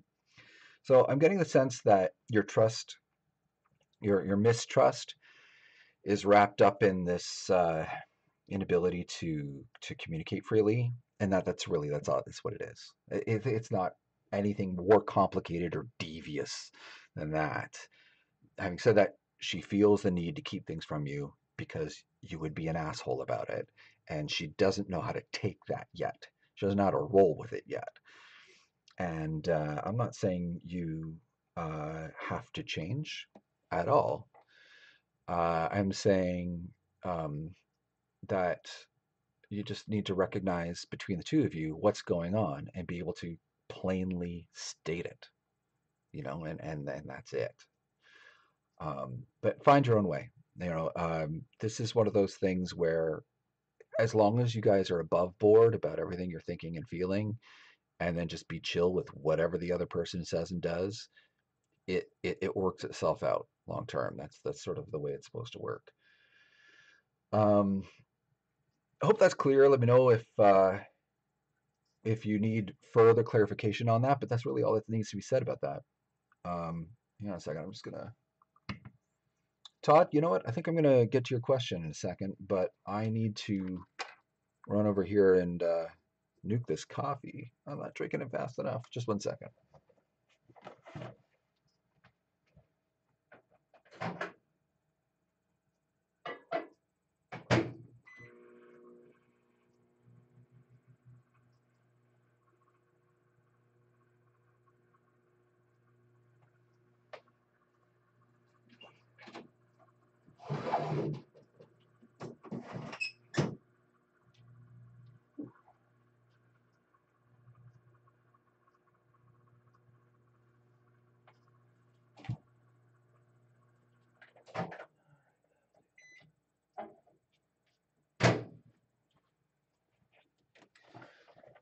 Hey guys, I'm back. Thanks for your patience. Um, yeah, it's hot in here too, but I mean, the greatest day of my life was when I brought that microwave and coffee maker into this office. It changed things. Jamie, all good, thanks. Awesome. All right, good to hear. All right, let's dive into what Todd has to say. Todd, I started a new job and I'm unsure if it was the right move. I mean, you're there now. So it is what it is. But I think, Todd, eh, in order for me to be helpful to you on that level, we're going to focus a little bit on like what next? What's the best thing to do from here rather than any kind of like should have done it the other way because things are what they are. Let's just work with them as they are and move forward. Now, if the advice is go back, if that's even possible, then that'll come up. That's what'll come up in the reading. Um, but my instinct right away is that that's probably not the case. Um, and we're just going to focus a little bit more on how to make this work for you or how to try something else. I don't know. I got like a whole collection of things before I even start with the cards here right now on this. And it's all messy. I'm going to have to use the cards to sort it all out, but I need to coffee first. Why am I talking about coffee so much today? I never do that. I'm weirdly obsessed.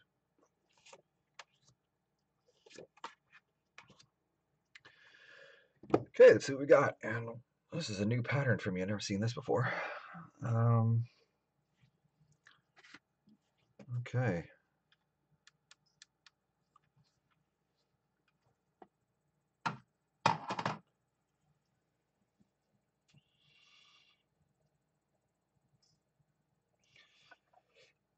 So I know that let's just start with how you feel right now.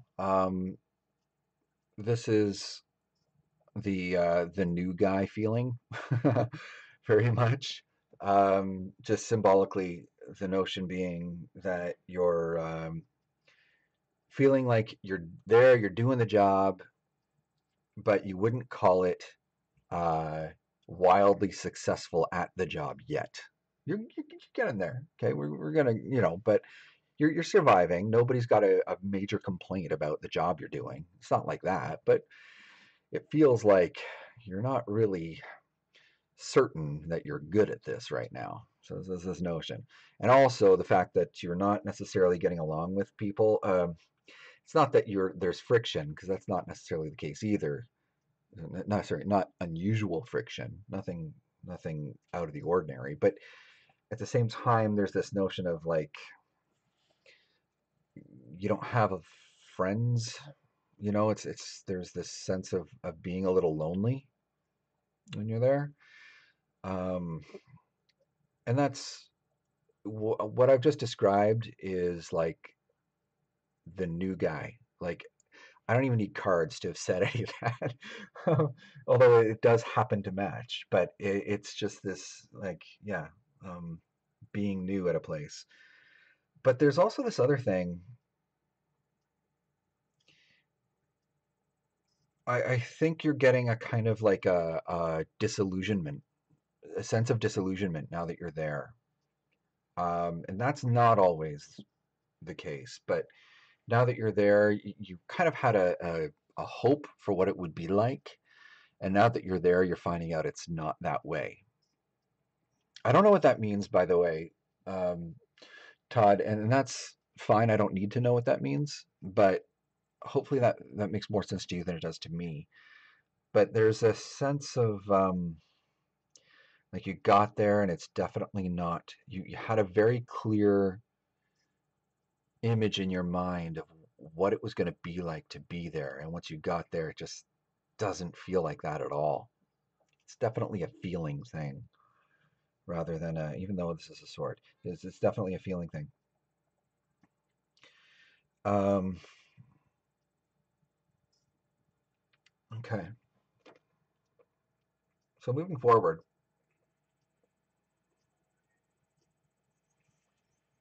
one of the big things is that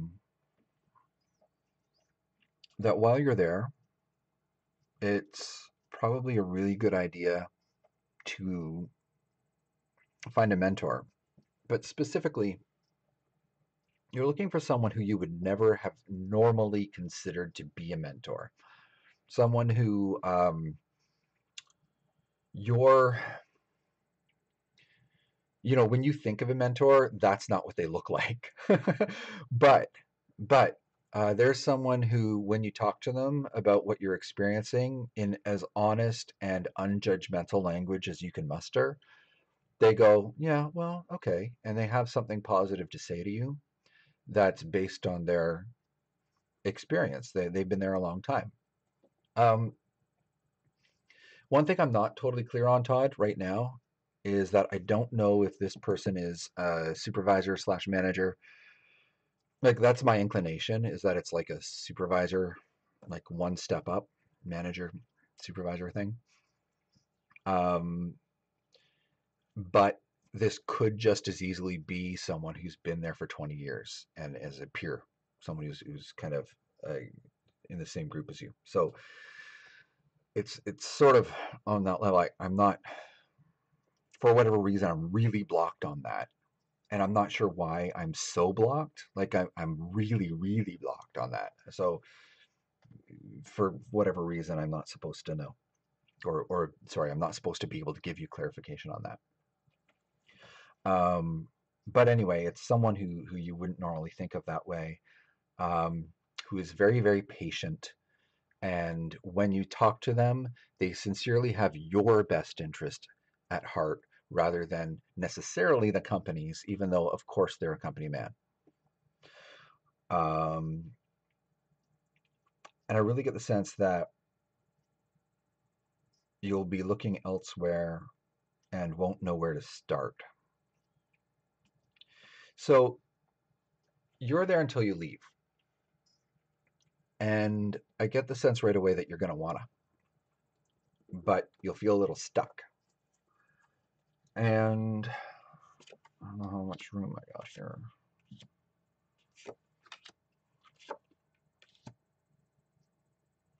You know, uh, quitting is a bad idea.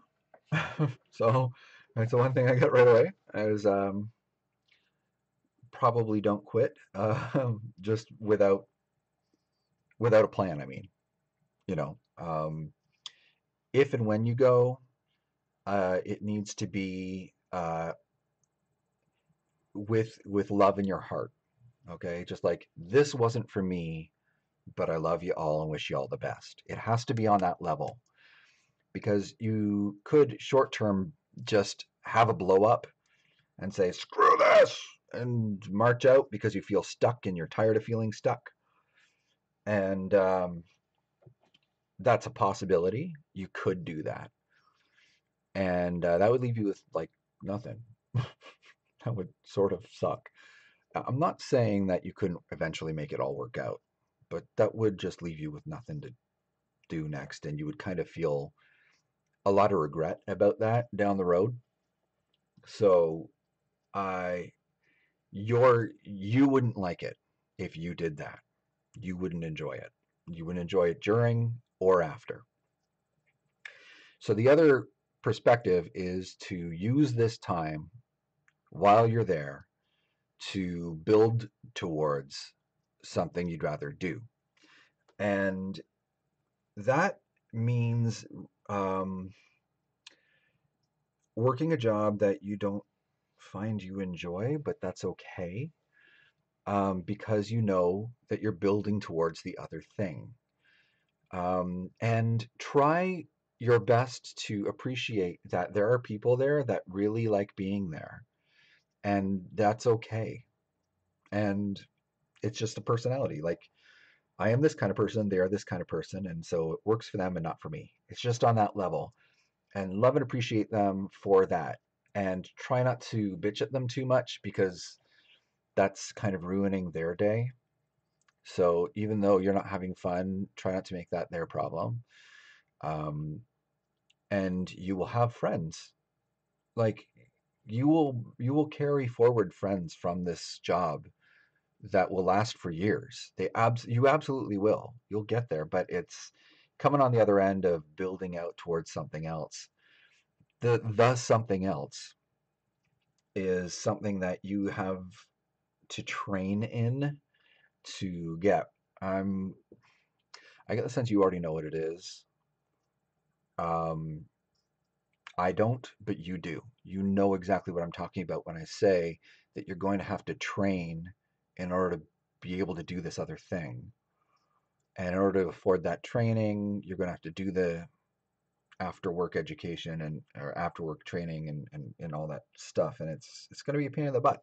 It totally is. It's going to be just exhausting for a while. But on the far end of it, you finally get to do what you really wanted to do, and it would not have been possible if you didn't come here first. Just wouldn't have been possible. You wouldn't have had the money. And so you need this. You need to be where you are right now in order to make the future possible. This is exactly where fate wanted you. This was this really does feel like you are in the right place at the right time, even though the job isn't long term where you're supposed to be at all. Like, it's not a match. It's not a fit. But fate put you here on purpose because you're supposed to meet these people and make these connections. Uh, Find a way every day to appreciate them for who they are. Just by doing that, that's how your connections are forged, by just appreciating them. And and that's something that later on down the road, when you move on, uh, will have a power and a strength you can't predict right now. It's going to mean a lot down the road. So anyway, that's the path as I see it. A reminder of what you see on screen. Um, I am a jackass with a deck of cards. Okay, like, and these are pieces of paper with pictures on them. Like, that's what's happening right now. So I am passing on what I'm getting. But next week, if you find you love the job, then I'm an idiot. Forget me, please. Okay, like, if you find you love it there, then great. And don't let me convince you not to be happy. If you're happy, you're happy. Okay. But what I see, or what I'm getting, is that that's not the case, or if you are, it won't last. And that's okay. Just keep training and you'll be able to move into where you really wanted to be. Okay. So you're not screwed. You will never be screwed by any means, unless you just quit and huff because you're sick of it. Then you're kind of screwed. That's a potential. You have that option. So that kind of covers it. If you want me to clarify on any of that, I can. So let me know, and I'll leave these cards here for a minute. If you're good though, then tell me. Okay, just if that's clear and you're good, let me know. And you never have to tell me if I was right or wrong, because I don't have a need to know that. My ego's okay. Um, so that's good. But just let me know in chat one way or the other, okay? And if you need to refer back to this reading, remember that after I hit stop on the stream, YouTube will process it for a little bit, and then it'll be on the channel. It'll just be there forever. So just make note of the title, which actually I should update because I'm looking at it now. Starting 5:30 p.m. Eastern on. Okay, let me just fix that up here. That is a lame title. Here, I'll just leave the date on it though. No, that's good. Thanks for clarifying. All right, awesome. Glad I helped. So, let's see, we've got a new question from Mr. Gerardo. That's awesome. Oh, you know what? Is your Racer, if you're still around, I think you had a follow-up question you wanted to ask. So go ahead and prepare that question. And as I'm answering Mr. Gerardo's question here, just like pop it into chat as I'm finishing up with Mr. Gerardo or whatever, and I'll make sure to answer your question, okay? Don't worry, I haven't forgotten about you. So he asked, is my father's death in February 2011 connected to my sister's wedding? Mr. Gerardo, that is a fascinating question. I have never had anybody ask me anything like that. So I don't know what to make of it. Let me take a look and see what I can tell you. Please read the disclaimers though, because I have a feeling this is going to get heavy. You know, the thing is too, like the thing that I'm getting, Mr. Gerardo, and I might be sticking my foot in my mouth right now, but the sense I get right away is that you think his death might have been a consequence of that wedding, not that her wedding's coming up or anything like that. Give me a second and I'll start in on this. I just got to clear and start in. By the way, grounding tip for everyone out there. If you're doing a lot of readings in a row, you have to adopt a grounding technique, something to flush out the last reading and prepare for the next. And you know, coffee helps, but I have a lot of different things, you know, especially as a male reader, you have to really be mechanical about flushing out emotions, flushing out old readings, all that stuff. I have an image that's been in my head since I was in 8th grade of energy flowing out through my body and out through the bottom of my feet and into the ground. But I also have the advantage of having a radiator in this office. This is an old building I'm in right now.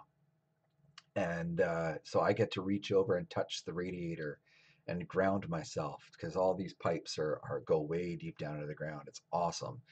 So I can hold on to this radiator here just behind me and feel like all sorts of tensions in all over my body just letting go and unwinding. It's the greatest thing. It's really great. So if you're doing back-to-back readings, make sure that you adopt a grounding technique of some kind, not just because it's good for the next person who you do a reading for, but because it's good for your health. Because if you carry this stuff around forever, you start getting sick. That's not so good. As it is, I'm probably gonna sleep like a baby tonight.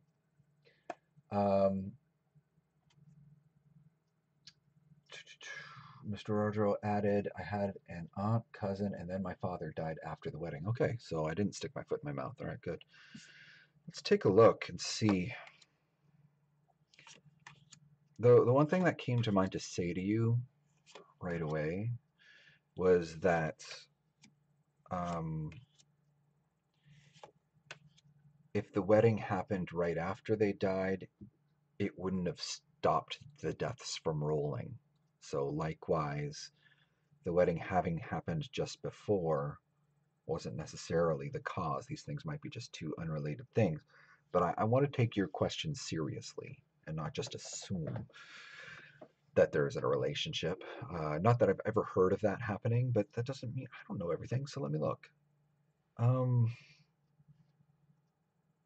I honestly don't even know where to start. This is the weirdest thing. 7 cards with 4 on top. And because I'm looking at how your dad felt when the time came, and he was like, so I'm specifically, by the way, I know you talked about other relatives. Yeah, you said, yeah, I know it was before they died. I was just saying that theoretically, if it was after, there wouldn't have been a causal link there either.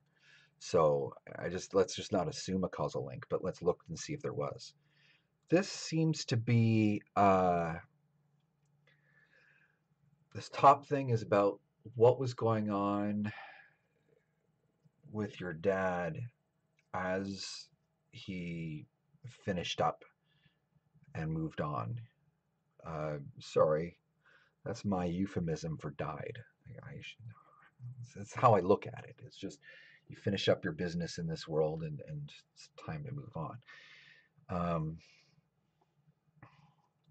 to a certain extent, he felt very much like, yeah, there was a couple things going on with him. Um, what the whole decision to move on, we all make it. We all decide to go, which seems to the conscious mind ridiculous and to the body insane. Why would any of us ever move on? Why do any of us ever die? I mean, let alone get old. It's crazy. Um, but to the spiritual body, it's logical. Um, and the spiritual body was acquiescing to a request of the mental body to stick around until the marriage happened. He really wanted to see this, and he knew about it before she did. Like intuitively, there was a thing in him that said that she was going to be getting married. Um, Before he was actually even told that she was even seeing anyone. Like his intuition was barking at him, saying that this wedding was coming up, and he really wanted to see it. So he was holding on because he wanted to see that before he moved on. But there was a lot of reason, without getting into too much detail. He hung on for longer than he would have. Um, had the wedding never happened, he would have gone a lot sooner rather than later. Um, Not necessarily for the same reasons. Something else would have come along to take him away. Um, but actually, he hung out. He hung out for longer in order to see the wedding. Um, that wasn't necessarily the case for everybody else. Just for him, for his particular situation. Um, it was actually the other way around. Um, and actually, the systems were in place and so entrenched to keep him around that it took a while. So he wasn't able to go as quickly after the wedding as the plan would have normally. It kind of lasted a little while longer than expected. But that's okay. You know, the thing is, he got done what he needed to get done in this life. Um, he, this is the trick with him because he had a tick sheet of lessons to learn. The reason he was born, like just as a baby, he had a list of things he needed to accomplish in this life of things he wanted to suffer and things he wanted to be exalted with, and just like all this stuff. He had this whole list of things, and he wanted to help bring you into the world. That was a thing you guys had worked out, and all this stuff. And he'd done it all. He'd managed the whole list. And by the time he found out about this wedding, he was already on what I call vacation time, which is like that time in your life where you've done everything you were supposed to do in the world, and now you're just hanging out because you wanna, because you just feel like it. There's some fun to have. So that's the mode he was in when he passed on, and actually even before the wedding. Having said that, I mean, I know it doesn't seem like he was having all that much fun, but anyway, the point is, um, that he'd accomplished his life's mission. Like it was well and proper done. He did a good job getting done what he was born to do. Um, Even though people won't write books about it, it was important to him, and to the people that he loved and that loved him. So yeah, yeah, he did a good job. Um, but yeah, I mean, like he was supposed to pass on quite a bit before the wedding, and he hung on just to see it because he loves you guys, and he thought it'd be a nice thing. Um, as far as this stuff goes, this doesn't actually have to do with him. This has to do with the thing you're sensing, the weather you're sensing, the spiritual weather around the wedding, and other people passing on soon after. What was that? Because you sensed something real. That, let's see, who was it now? He said an aunt and a cousin passed on as well. Man, all those people all at once. That must have been hard for you, man. I'm really sorry. I forgot to say I'm sorry at the beginning. I'm sorry. I deal with death so often lately. I consider it so normal. During a reading, I forget that it's traumatic, and I apologize for that. I'm sorry. I'm sorry. That must have been really hard for you, man. Um, but anyway, there was a kind of a momentum, right? A strangeness about everyone checking out all at once. And it was all I can really say about it that would make any sense to you. To put it in, to find the language for this, it maybe is just that, um, again, these were people who were ready. I mean, maybe not mentally ready, and they had people they loved that they did not want to leave. I mean, I'll give you that. That's for sure. I mean, these are people who didn't want to abandon their families. I mean, it's not on that level, but from a spiritual perspective, I mean, we all have to go. We all have to go eventually, and God helps determine the most graceful, peaceful, perfect way for that to happen. And he opened a door, and they walked through it. I mean, it was really just like that. Um, you have more comments on that, but I haven't read them yet. I'm sorry, but I did want to, before I read your comments, just complete that thought that there was no malice or evil behind this weather. Okay, it was very much just like about as much malice as there is like a tornado or an earthquake. It's just a thing that happened. It's a thing bigger than us that we don't necessarily like, but it's not evil. It's just a thing, you know, and we deal with it as we deal with it. Sorry. Okay, so let me read your note. You said, I felt we inherited a curse or hex since the wedding. I mean, I understand how it can feel that way. And if you start looking for it, it'll start to look that way because you're looking for it. The brain is an amazing pattern matching machine. In fact, that's its primary function is to match patterns. So if you start looking for signs of it being a curse, you will find those signs.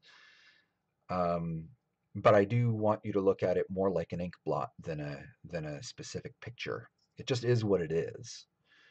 Um, I talked about God opening a door, but strictly speaking, I don't want to necessarily lead you down that path either, because it's you start getting mad at God. um, but really, it's just weather. It's just weather. It just is what it is. Your job is to prepare for the bad weather when good weather comes, and to watch for the good weather. And when good weather comes, jump on it. Really take advantage of it. That's your job. But there is no sign in any of this, all this information that coming at me from, there's more cards than I've used in a spread in this pattern. It's very stable. But it's very clear to me that there is no sign of an evil influence or a, a punishment. No punishment. Nothing like that. You're not um, a victim here. Okay? None of you are. It's just, well, sorry. You're not a victim of a perpetrator.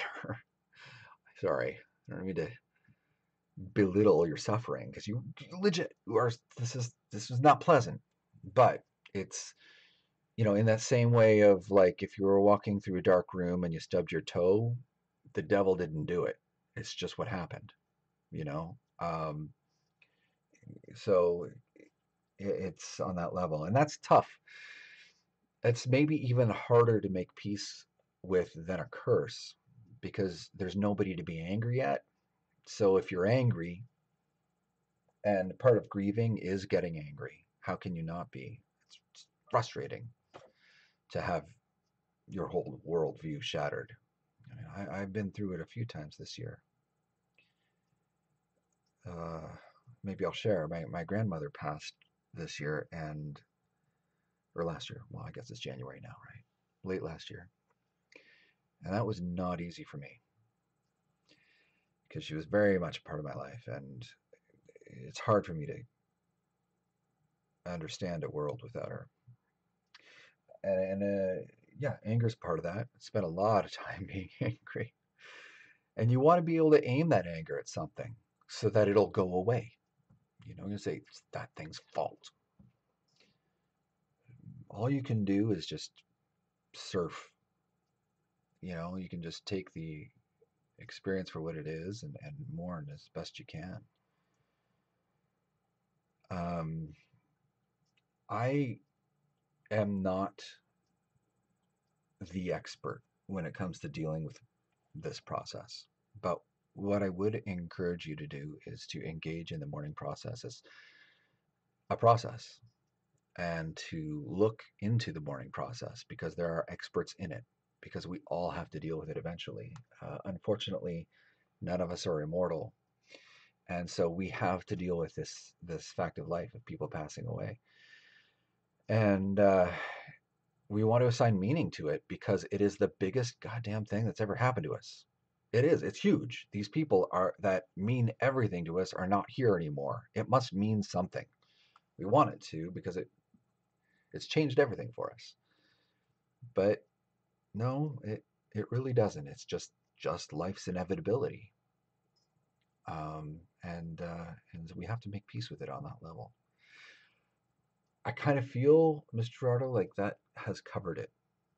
But if you want me to clarify or expand on any of those points, please do ask that question right now in chat. If that's clear to you, though, let me know. I'm going to leave this there for a little while. And if somebody else had a question, this might be an appropriate time to type it in. Even if I don't get to it right away, I'll be able to see it, because the pace is really good right now. I'm just going to take a second out to let Mr. Gerardo, give him the opportunity to type a response, and have a sip of my coffee here.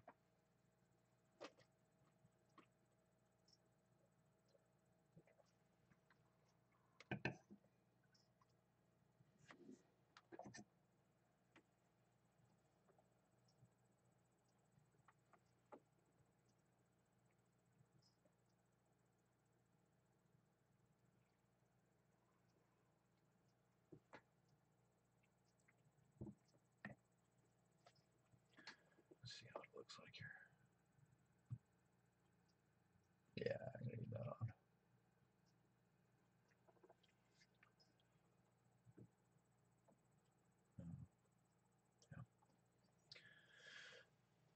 Yeah. Okay, I've heard others say this as well, that it's not a curse, so you've confirmed it. All right, fair enough.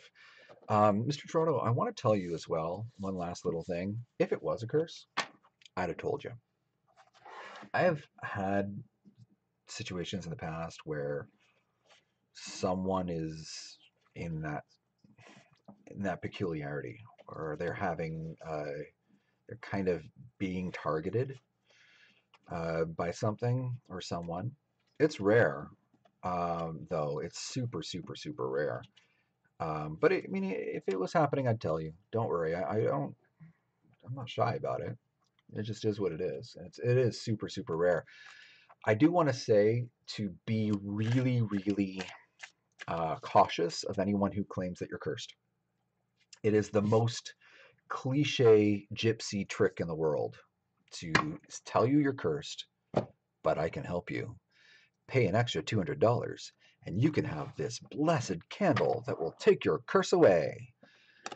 That sounds ridiculous, but it's the most common scam in the world. And people who like there's I live in a relatively small city, and there's people in this town that do that. I won't name names because it's indecent, but in any case, you know, anybody who tells you you're cursed, be suspicious of them. They might be taking you for a ride. Having said that, I will never sell you a blessed candle to take your curse away. So don't worry. Um, yeah. So okay, cool. Yeah, and you know what? I can't blame you for noticing the coincidence, especially when you're already emotionally distraught and you're looking for meaning, and then another person dies, and then another person dies. I can't blame you at all for thinking that that would make sense. Totally natural, and I'm glad that I was able to help with lending a little bit of clarity to that. Okay, so Acer Racer has another question, and our timing is perfect. So I had a question, but right now I am just feeling, I don't know, something, but I feel like I just need one more reading. Not sure what it's about, but something is pulling on my feels hard. Mr. Gerardo, you're very welcome. I'm glad. Um, so you have a feeling, you need something, you're not sure what. I get that feeling sometimes too. And it's weird, you kind of want to call somebody and say, hey, could you give me a general reading about what? I don't know, something, this thing. Um, so, it's very natural. And the thing is, normally, if someone is vague, I push back. However, you're being as specific as you're physically capable of being. So you're not blocking. That's the big thing. I usually push back when someone's being vague because they're blocking. In your case, you're not blocking. You just don't know. That's fine. So we can dive in. You just mentioned in chat maybe draw something. I'm not sure. I'm going to draw an ideogram. So this is doesn't mean anything. Okay, you don't need to preserve this symbol. But for me, an ideogram is an external representation of an internal process. And so you let go of control of your hand and you let it happen.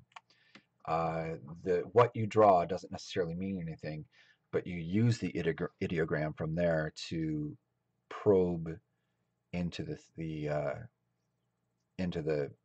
matter at hand. This is a technique that people use with remote viewing. So remote viewing is a whole other art and science that I won't be getting into today. But there's a lot of interesting stuff on YouTube about remote viewing. So if you're curious about that, take a look. They call it scientific. I don't know about that, but it is what it is. But having said that, an ideogram is just like anything else. It's a way of focusing your mind on something external so that it can get out of the way and the message can come through. Um, hey, you know what? Let me just take a look at the chat. Raina says it looks like a beautiful crane in flight. I don't even know if I see that. That is really. I'm gonna keep it, and hopefully later on I'll see what you're seeing. I just see a lot of um, energies and emotions. Sorry, hang on just a second.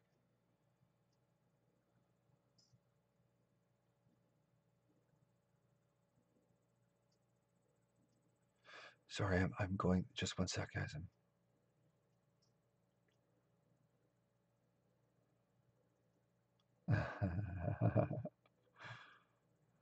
Okay, I'll talk a little bit about what I just experienced. Sorry, I can only imagine like a skeptic watching this thinking I am a total jackass, but that's fine. I'm gonna deal with that embarrassment. Uh, so here's what I saw, man. When you're doing meditative work, you'll be tempted to spend some time doing astral projection work um, because it's fun and because it's exciting. And you will encounter wannabe teachers. Specifically, there's one in particular who's got his eye on you. He's an idiot, and he is absolutely not helpful in any way. He's also harmless unless you take him seriously.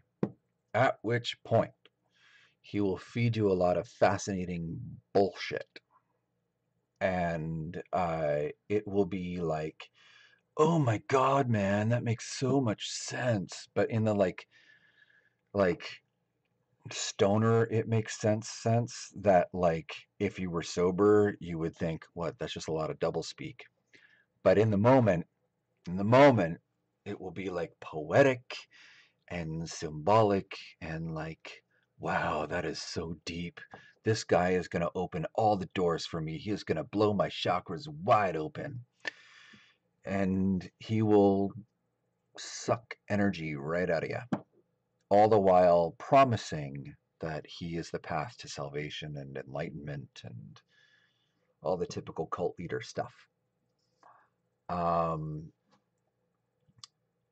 so just, anybody who's eager to be your teacher, that's not a teacher. Um, so uh, it's yeah, and he's a little pissed at me, but whatever. He's also harmless, so don't worry. This low frequency, low energy being, it's fine.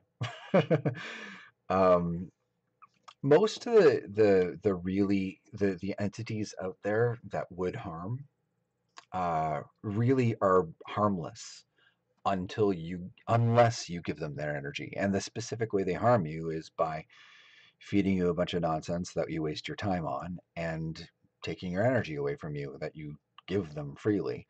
Just don't. Problem solved. And you can change your mind at any time. You're never stuck. You're never contractually obligated to anything. Oh yeah, and soul contracts, bullshit. 100%. You can agree to do something with someone and then go ahead and do it, but you can change your mind. Freedom is infinite and irrevocable. You can never give up your freedom, period. That is a principle of existence that no one can ever change. Believe me, they try. They really, really try. But sorry, I'm talking about stuff that you're going to encounter specifically, Sir Racer, because you're going to run into a lot of people who will have very fancy, enlightened sounding names for giving up your freedom and giving up your free will in order to accomplish some sort of opening of doors and new access to, who knows. Um, if I were to make one up right now, I would say, hey, I can give you access to the Akashic records. Pay me $9.95 a month, and I will give you a course on Akashic record, whatever. So I just off the top of my head, that sounds pretty appealing, doesn't it? Like just intuitively, you're like, oh, Akashic records. I hear that thing. That's a thing, right? And yeah, I'll have access to all the knowledge of the universe. That's perfect. Sounds like it makes sense. No, that's made up. Not to say that people who teach those things are full of crap. There's people in the world who teach that stuff, and you can get something out of it. I'm just saying that that's an example of if I were to structure a scam that would take other people's energy away from them unfairly, that's how I would do it. And so it'll make total sense in the moment. And then an hour later, you think back and go, wait a minute, what am I thinking? That's on that level. So just keep an eye out. But that's only that little tale. There was more to discover. There's more to that, man. I have a feeling you can probe that ideogram. I think you can pull out wisdom from that thing. Oh, let me catch up on chat here. Okay, Randy's laughing at me. Um, energy sucking. I've been told many times about many times about myself without knowing it, and I hate that, but I've done better about it. I understand what you're saying. I've had some already try that, and I've ignored it, moved on, rather than learn it through good sources. Okay, awesome. Um, one of the things that like the false prophet thing, it goes away. The stage that happens after that, because I haven't had anyone try to be my teacher in quite some time. Um, but then the thing that follows that right afterwards is people who resent you for being completely uninterested in their offer of taking your energy. So you get people who just trash talk about you and who just like do everything they can to tear you down by saying bad things about you. And so you're like, how did I get this enemy? This is so weird. This is fine. You just got to roll with it, man. You got to tough through it. You'll be okay. It does not affect your enlightenment or your progress towards your goals one way or the other. It's fine. And in fact, those people inadvertently, in their derailment of things you were doing, end up steering you towards what you're supposed to do anyway. They actually work towards the goal. The thing is about these people who want to drain your energy, they themselves are still subject to fate. Fate is still drawing you towards where you're supposed to be, and will use them as much as anyone else. So no worries, man. I think that kind of covers that, but I'm going to keep this just on screen for a little while longer and screen cap it. Hit print screen or do whatever you got to do, and hang on to that. Yeah, I think you'll get some use out of it. Raina asked, I have a question that I am shy to ask. Oh, that's going to be a good one. Because I know you're tired and you've answered me already. No, you know what? I'm in it for like, my goal was to hit 3 hours. I'm at 2 hours and 7 minutes. So it's all good. And coffee's working. I'm looking for the key, capital Key, to unlock my spiritual potential. I feel like it's there, but I'm blind. Well, that is the most normal feeling in the world. I get that one. Um, so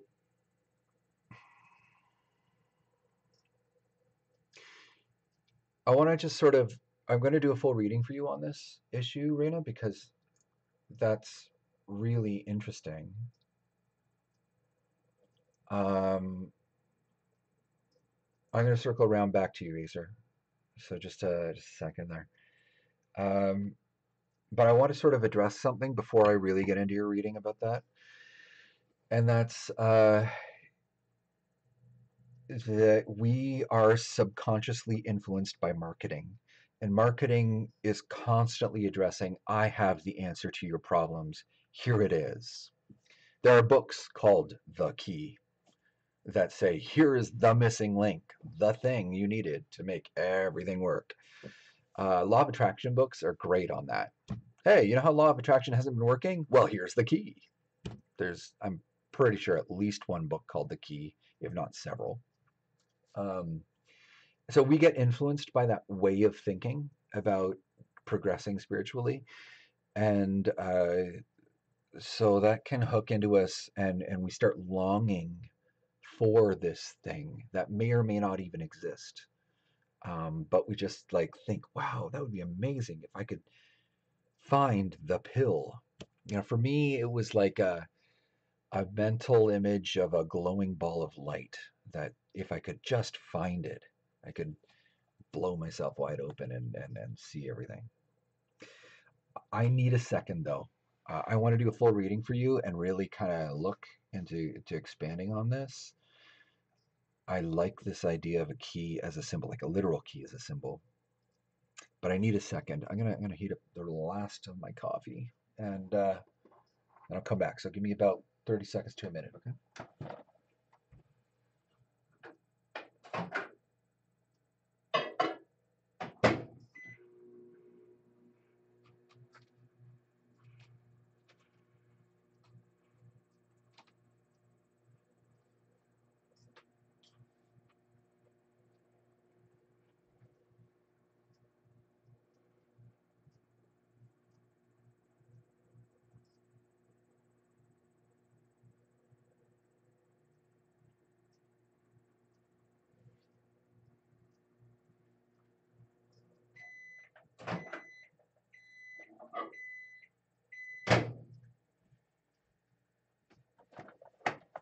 All right.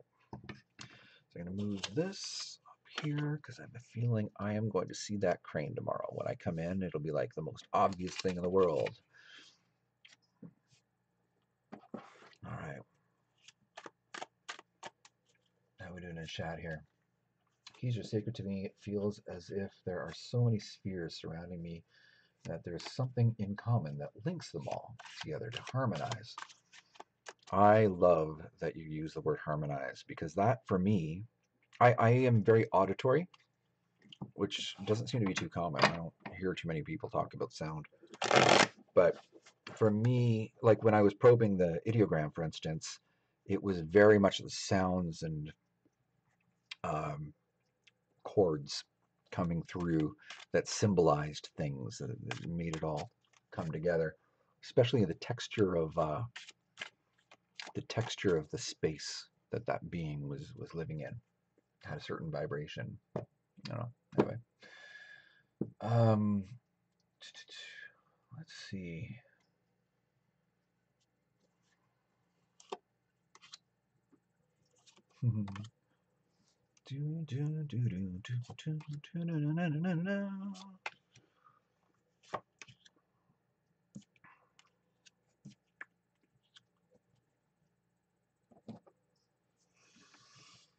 I don't know why I put the cards list way yet, so let's find out. It's like pretty harsh kind of spread for something that we're looking for. Oh, I see why. As harsh as this layout is, I mean, a lot of reversed cards, a lot of swords, and this particular one is like, ouch. And this one isn't so tragic. It's just making choices. But it, it's actually a really nice answer. It's very succinct. Because really, the answer is in healing.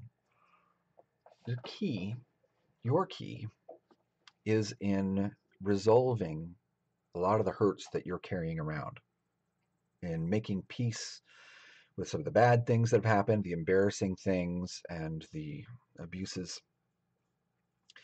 Sorry, I apologize for bringing that up, but you asked. Um, but it is very much about going through that healing process methodically, about looking and looking and looking to see what still aches and sending love to that ache. Yesterday, somebody asked me about a healing modality or a clearing modality, and that was right for them, but I don't know about for you. I'm not sure if that's right for you. I'm wondering if maybe it's a bad idea for me to even suggest a specific healing modality. Yeah, that's what I'm getting back, is that it'd probably be a better idea for me to suggest that you look for the way that intuitively makes sense to you to find a way to resolve these hurts. In fact, it's actually probably a bad idea for me to tell you what to do as far as finding your healing path.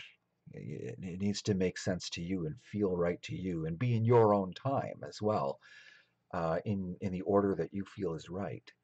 But that's the thing that's holding you back, that you're anchored and shackled by is your pain, and the things that you think about every day and then try to forget that you thought about in the first place. Um, yeah, yeah, and so going through the process of forgiveness, which is going to be super hard in the beginning stages, and then afterwards become, and of course, so how easy is that thing? But the forgiveness process is a very big deal for you. Getting that as a big thing. There's so many people that could talk to you about the forgiveness process. And again, I'm not going to suggest who. I want you to trust your instincts on who the appropriate person is to talk to about that. I am not a healer, by the way, for the record. I can't be a healer because it frustrates me too much. I hate suffering. Like, I just can't handle it. I'm too weak, okay? That's what it is. I'm not strong enough. I can't handle it.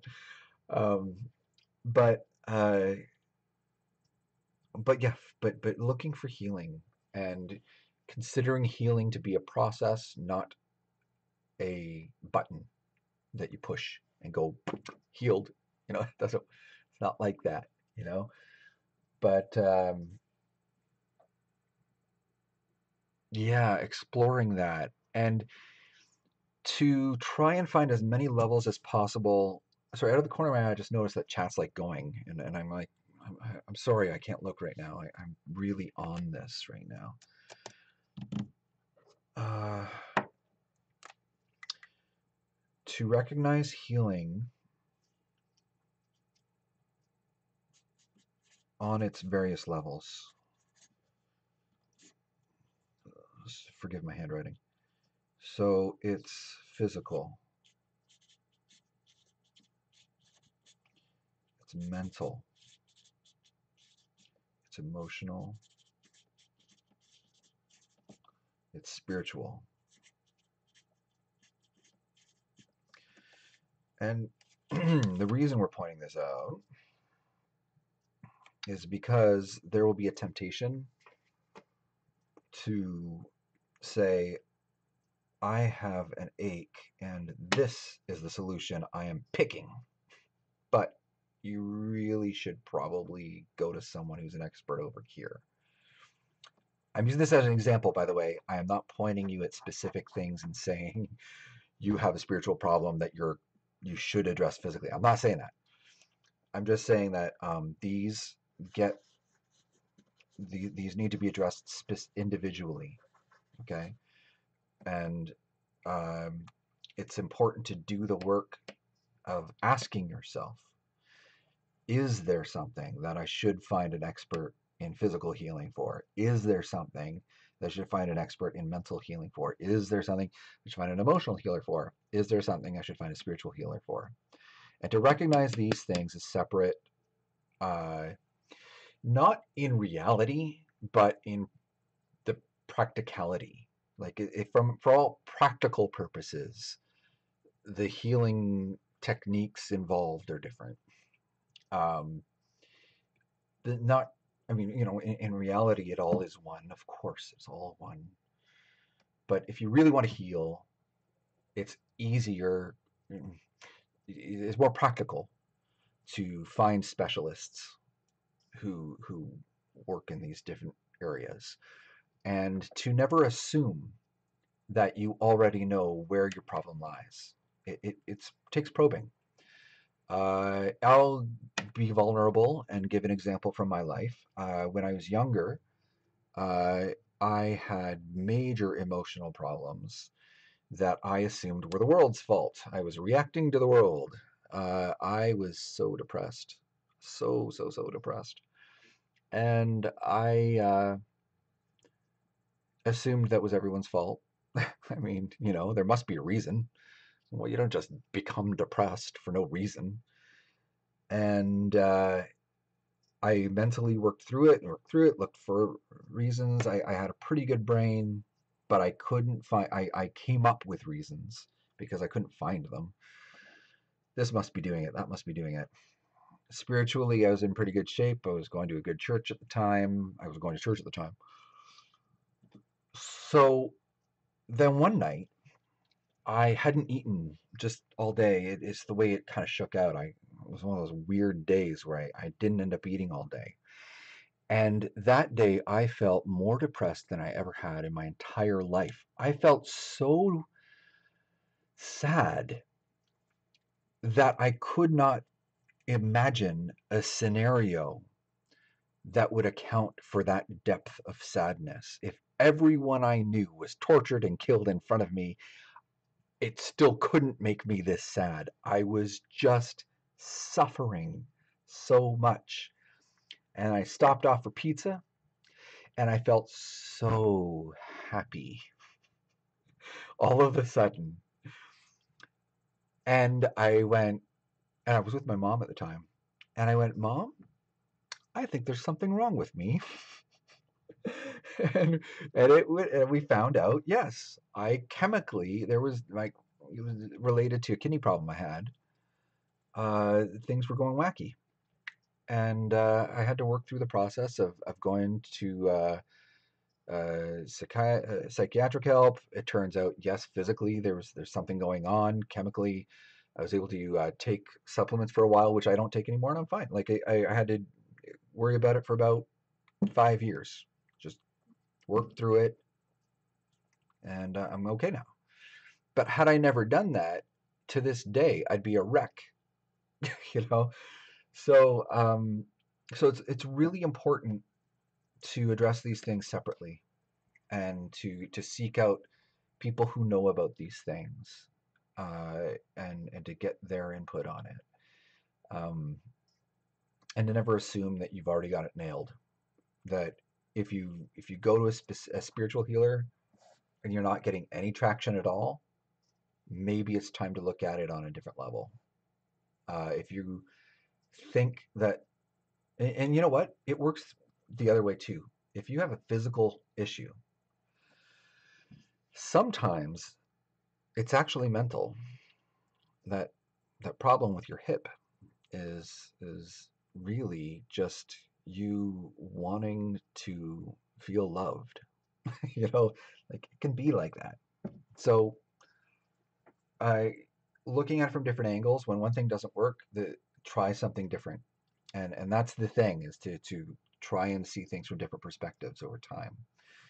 Get good at healing, and everything falls into place. Okay, let me catch up on what everybody's been talking about in chat. Let's see. I have to scroll up. That makes absolute sense. Well, I'm glad to see that. Hey, spirit can be very blunt, and I accept that 100%. I'm a Reiki master and still am looking. No, please do. Oh, sorry, I don't know the context of that comment. The fear of fragility of the human body, breast cancer scare. Oh man, I can only imagine that must have been something. Um, Thank you. You made my eyes misty. Well, I'm glad. That's a good thing. It used to freak me out, Back in the day, somebody get misty-eyed, I'd be like, "Oh, I'm sorry," but I understand. Yeah, I mean, I know you're going to be okay. And just, you know, be of the mind that if something isn't working, it's time to try something else. It's really that simple. It's a tactic. It's a strategy issue. It's really that simple. Um, and sorry, Acer Razor, yeah, came in here with a different perspective. So I want to. I'm glad that you feel that way, Rena. Sorry. So you said, Acer. So the question I have after hers, I already asked in the comment above her question. I might have missed it, man. So you might have to restate. If you could do that one, I'm good with questions. I had a similar problem, and it was something I needed to fix instead of blaming others. Okay. Yeah, I hear you, man. Acer, I do need you to restate the question because it's scrolled past. We kind of got caught up in things. Um, you know what? I'm really glad we could talk about this today because I felt, what's really been on my heart is that people come to psychics when they should see other kinds of professionals, um, even legal. Like, I the one thing that has struck me often is like people coming to me without going into details because that would be a privacy thing. But people will talk to me about things that are criminal issues, and I'm like, why are you talking to me? Let's go to the police now. and and we have to do that. And I'd be like, I have to take myself out of the equation entirely. Like, here's your money back. I am not the but I'm glad that we were able to walk over to the police station together. And like, it's just like these misunderstandings of the nature of a problem. But it's happened often enough that I'm starting to understand it as a very normal kind of misunderstanding. I guess we all kind of do it. So, yeah. Let me put this aside because I think we've kind of sussed that out. And I'm gonna start putting these away. Okay, yeah. So the question was about my current interests in people I'm talking to, and if one would be a match in love, or if I should focus more on my craft. I agree there are many problems that are answered by actual professionals. Okay, that was a separate issue. So, should I focus on my craft, or should I get involved with these people I'm interested in, or if one of them is there's like layers to this question, man. Or if one of them is right, blah blah blah. About your craft, focus on the craft, da da da. Uh, you're there are times where I will tell people focus on your career, not on your love life. That happens in readings, but it's rare. And when it happens, it's really important, guys. Perk up. If someone says focus on your career, not on your relationships, that's because your relationships are horrible. but having said that, it's pretty rare. Most of the time, you don't have to sacrifice one for the other. It's not an all or nothing thing. And often relationships are only help. So you're not usually uh, in the position where you say, well, I got to be single now because I got to focus on my spiritual progress. I understand where someone might get that impression, though, because of how many religious practices and spiritual practices involve celibacy. And so I get that might be a thing. And on top of that, there's the notion of how if you have sex, um, you're at a lower energy afterwards. Like you've lost energy, or you've gotten rid of some energy. So that's a thing. Um, and also having sex messes with your energy in another way. So like all this stuff is a factor when you're involved in spiritual healings. Having said that, my immediate impulse, as soon as you ask the question, is no, no, no, you're fine. You can go into relationships if you want. You're okay. As far as the people you're talking to, is one of them more interesting than the other? I don't want to pull cards for that because there's a perspective problem with the question. Hang on a second. So, first of all, you're not predestined when it comes to your relationships right now. I mean, it's not a healthy way to think about it, I guess. I mean, you may be predestined, but it's not a healthy way to think about the people that you're involved with and interested in right now. You're interested in these people for the healthy reasons, sex, and that's okay.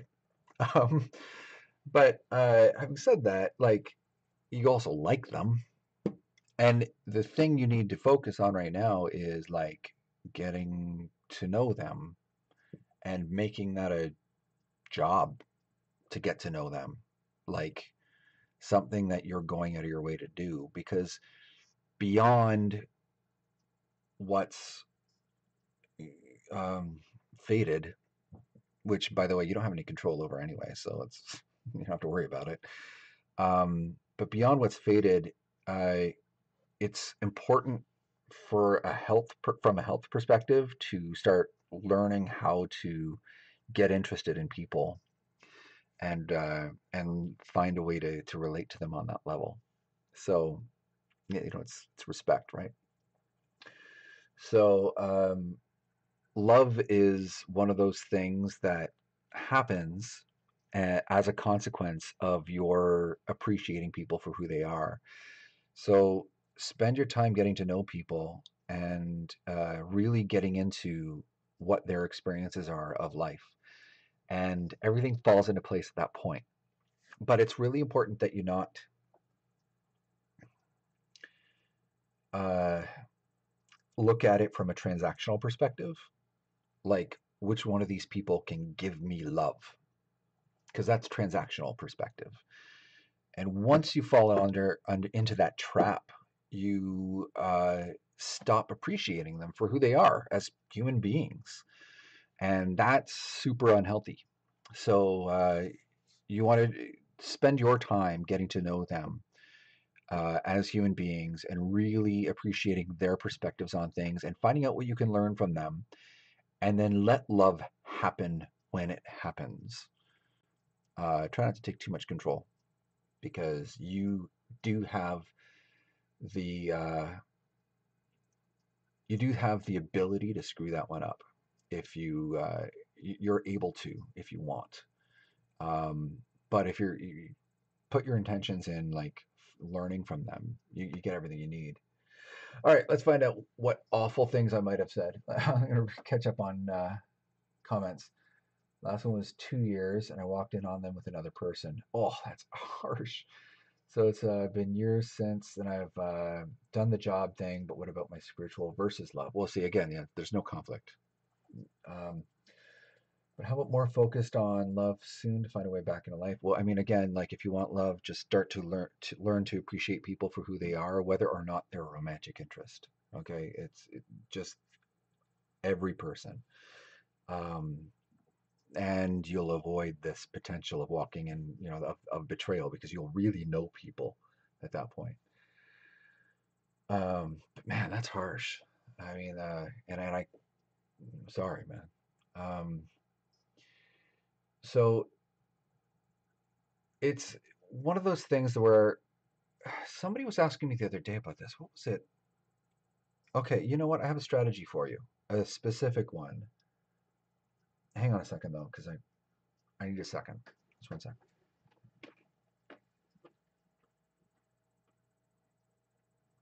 Oh, there it is.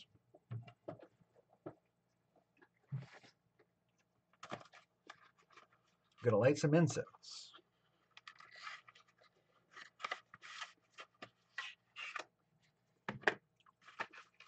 My my wife got me this thing from Green Earth. It's a little chakra cleansing balancing kit. It's just incense. It's nice incense. I haven't tried this one yet, so I'm going to try it out now. By the way, I don't know why, but it just seems important that I do this right now. So we'll find out what this even smells like. I mean, it smells like crown. They don't give you any hints at all. Yeah, who knows what this is going to smell like. So we'll see. um, but yeah, for some reason, I don't know why, my intuition is saying get this lit before we get into what Acer Racer is supposed to be doing in his social life.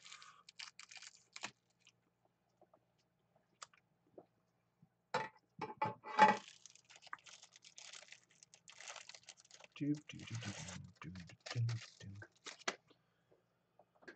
gonna make a guess. It's gonna smell purple.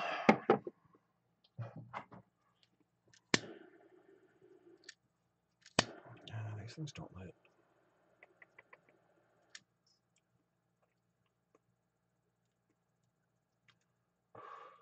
Hopefully that smoke doesn't stain up the webcam.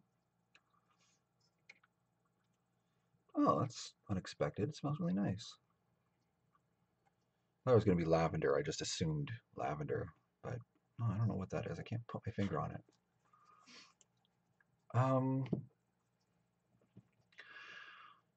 Okay. So your challenge is to find someone who you don't want anything from and that you have no attraction to, and you could never have any attraction to, and they couldn't have an attraction to you either. Like it can never work that way. And who you have absolutely no way to gain from. And find a way to make them smile and hear them talk about themselves. Those are two separate things, but find a way to make them smile. Now, either by pointing out what the lovely weather it is, or hey, I love that shirt. I want a shirt just like that. Where can I get a shirt like that? Um, or learn jokes. I mean, jokes are easy. The internet's full of them. Just memorize a couple, or whatever. But just make that person smile, and then ask them a question about themselves and find out about them. And your challenge is to do that once a day for a week. New person every day. That's going to be tough because you got to go out and meet people. You might have to go out to the coffee shop or whatever. You might have to go and meet people. But if you can do that for a week, you will learn more in that week about everything you need to know to make your love life work than any other kind of experience you could have had. This was something that came up about a week ago, and it's been rolling around in my head ever since. I've been like, who is this for? but, but this whole notion of finding someone who, the key though is to keep it pure. You're looking for someone who like can never pay you back for that kindness in any real tangible way, because it's an act of giving, and it's to train you into whole new way of seeing people. It just makes your eyelids fly open, and it's hard. Like the first day is hard, the second day is a little harder, then the third day and fourth day and fifth day are easy, but the first 2 days are tough. um, but do it, man, because this is actually, if you can get through that whole week, you're going to find dating to be a very, very easy thing. It's going to be as many dates as you want. But this process of keeping it pure, going with people that you couldn't be attracted to and couldn't get anything from, uh, is a great way to clear the block that you've got inside of yourself, because you just went through a traumatic event and a block got formed naturally. Why wouldn't it? But it's there, and it's going to hold this whole process of love and relationships back. You might even repeat the cycle if this doesn't get cleansed. This is your cleansing, is by going through this process. I'll give you a hint for day one. Just find someone looking for change and have a conversation with them, giving them change, telling them a joke, and asking them about their day and if they're doing all right. That's day one. That's easy. From there, you should be able to be creative, because you'll figure out the rest from there.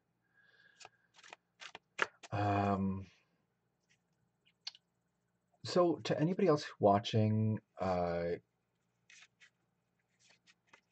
go ahead and ask questions in the chat, because we got a little bit time left. How much time do we have left? We got 20 minutes before I'm officially at my goal for this. And actually, you know what? In 20 minutes, I have to call it off too, now that I'm thinking about it, because I should go down to that place and pick up Sandra. So, yeah. So I'll do another 20 minutes. Just want to say, this has been a lot of fun. Um, I didn't know what to expect. I did a test hour yesterday where I like blew out the mic. I was way too loud. I didn't realize the camera was upside down, and I didn't tell anybody I was going online before I went online. I just like plugged everything in and turned it on. I didn't know if anybody was going to come. So today I kind of prepared a little bit and put the word out, but I really enjoyed this, guys. I didn't know how I'd feel by the end of 3 hours. I thought maybe I'd be drained and tired, but no, I feel good, and I feel like I was at the right place at the right time for the right things. This is what was supposed to happen. I feel a very good sort of sense of like, you know, this is right, you know. So this is awesome. Let me just catch up on chat because it's scrolling a bit. I will have missed some messages, guys. I apologize for that. So let's say I'll give advice. Like I said, I do this for everyone. I've always, I love people and have been bullied. Man, I was bullied when I was younger. It's rough, but you know, look for look for ways to create smiles, and it gets easier, man. Um, make sure other people feel loved because everyone needs that. You know what? Just the key though is seek out people who, if they loved you, you wouldn't. You'd be like, great, whatever. Like, you know, the transactional nature of love is dangerous for you right now. So extract that from it. You know, um, Rena, any takeaway messages from the guides? This could be for anyone, like someone poking at you saying, "Hey, you're amazing." That's sweet of you. Um, Rena, I'm going to come back to that question of any takeaway stuff because there might be. I'm getting some buffering as well in the video, so guys, let me know if for some reason something's not coming through right. Acer Racer, fun question. What is up with the earthquakes going on? Is that the end sign? I'm going to come back to that as well, actually. Um, and you make my heart feel filled with light. I'm glad, man. Okay, you guys are awesome. Thank you for your kind words. I really appreciate that.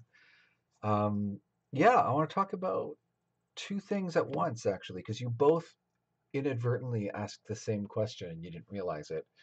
What's coming through from the guides, and Acer asked about the earthquakes. There is something about that I want to address. Um, so you're going to get some people coming forward in the next little while about with doomsday predictions. They are wrong, as usual.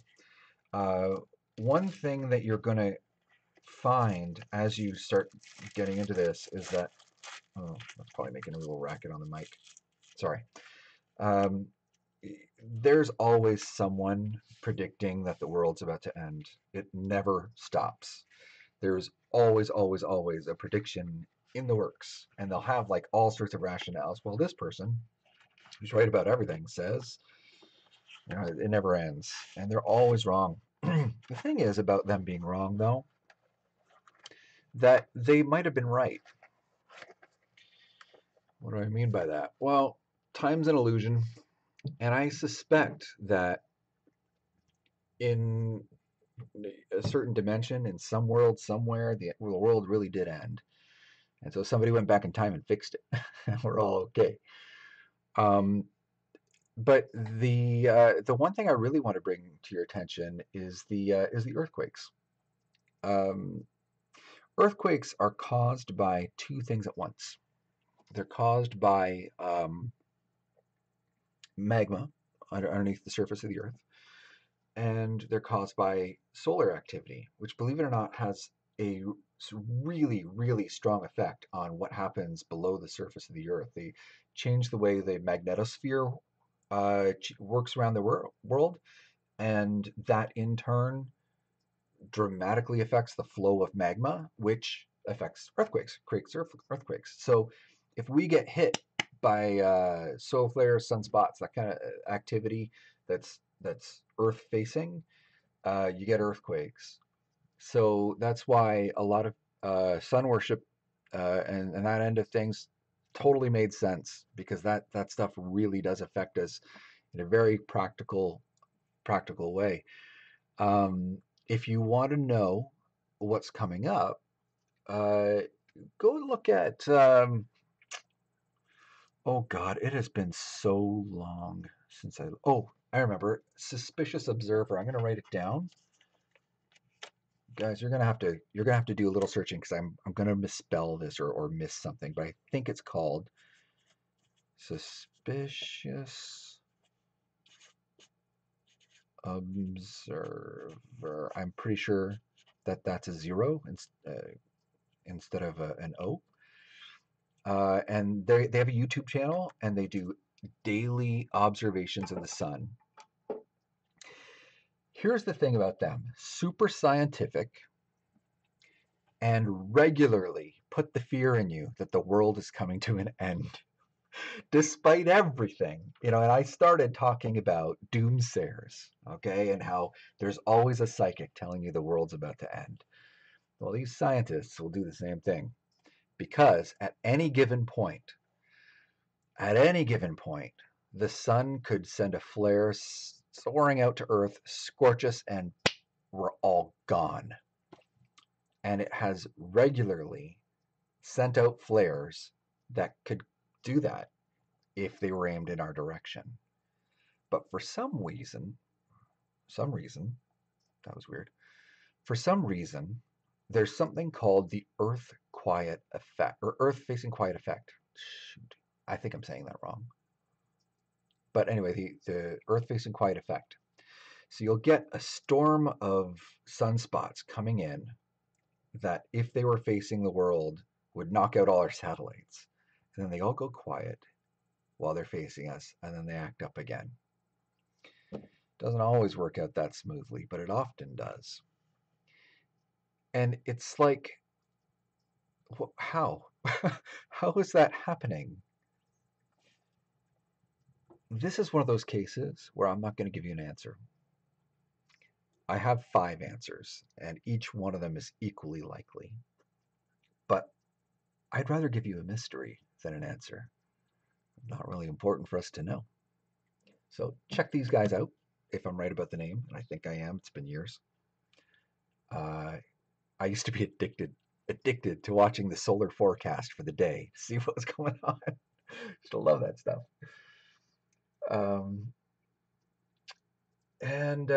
Janet Robson. Hey, how you doing? It's the first time seeing your name in chat. Hopefully you haven't been talking and I missed it. I apologize.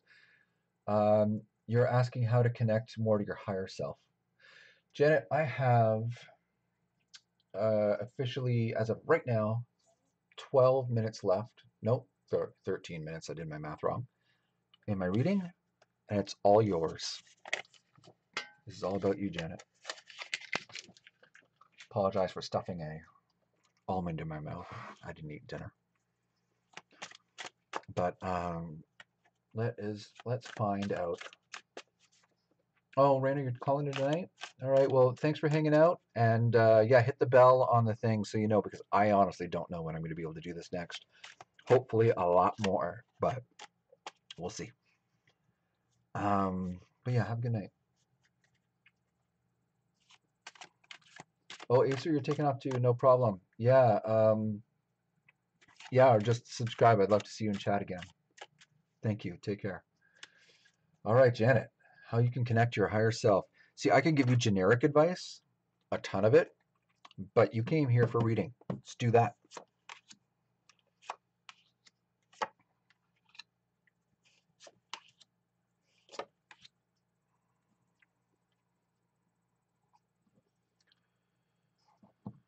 Okay. One of the things that the quick answer for you, Janet, is to focus on your work for work's sake, or for the satisfaction of doing it, not for the result. So this is a little facile of me to say, and so I'm going to expand on it. But the heart of the message is going to be to focus on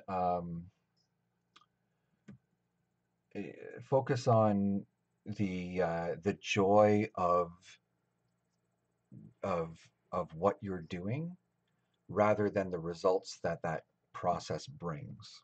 So actually, you know what? The illustration really covers that really well. He's hammering out all these pieces of art. I think it's yeah, it's coins, right? So it's often pentacles, depending on the deck you have. but he's creating these things and he's putting them up as he's doing them, but all his attention is focused on what he's doing. And look, I mean, he's at a point where he's like, he filled the rack and it's done. He's just put the next one on the floor. This one's just tossed next to him because who cares? The point is this. The point is what he's doing. That's where spiritual fulfillment comes from. What you're doing now. And, not to coin a cliche, but the power of now, that whole thing. Having said that, that's easy to say, but how do you do it? So let's see if we can get an answer. And this is going to be specific to you, Janet. So anybody else watching this in the future, this may not apply to you. Everybody's thing is different, but let's figure this out. One thing that I'm getting right away is that you're working hard, and despite how hard you're working, you're making ends meet barely and seemingly accumulating debt. That was the thing that was coming over here. And also the notion, by the way, Janet, I could be completely wrong and you could be totally wealthy and happy and living an easy life. So I might have stuck my foot in my mouth, but we'll see. And I don't get this. Hang on. I honestly don't. What am I looking at? There's also a sense of gratitude for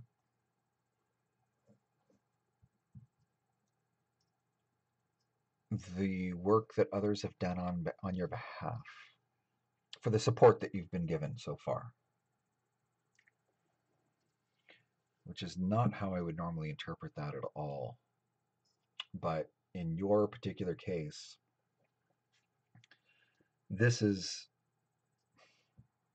what you're being directed to do as much as anything else. Now, you already do it, Janet. You're a good person. No question about that. But you can gain a lot of mileage, pardon me, out of finding new ways to appreciate the hard work people are putting into supporting you and to everything they go through in order to support you. There's a key there. There's a I need to get water. Sorry, got almonds in my throat.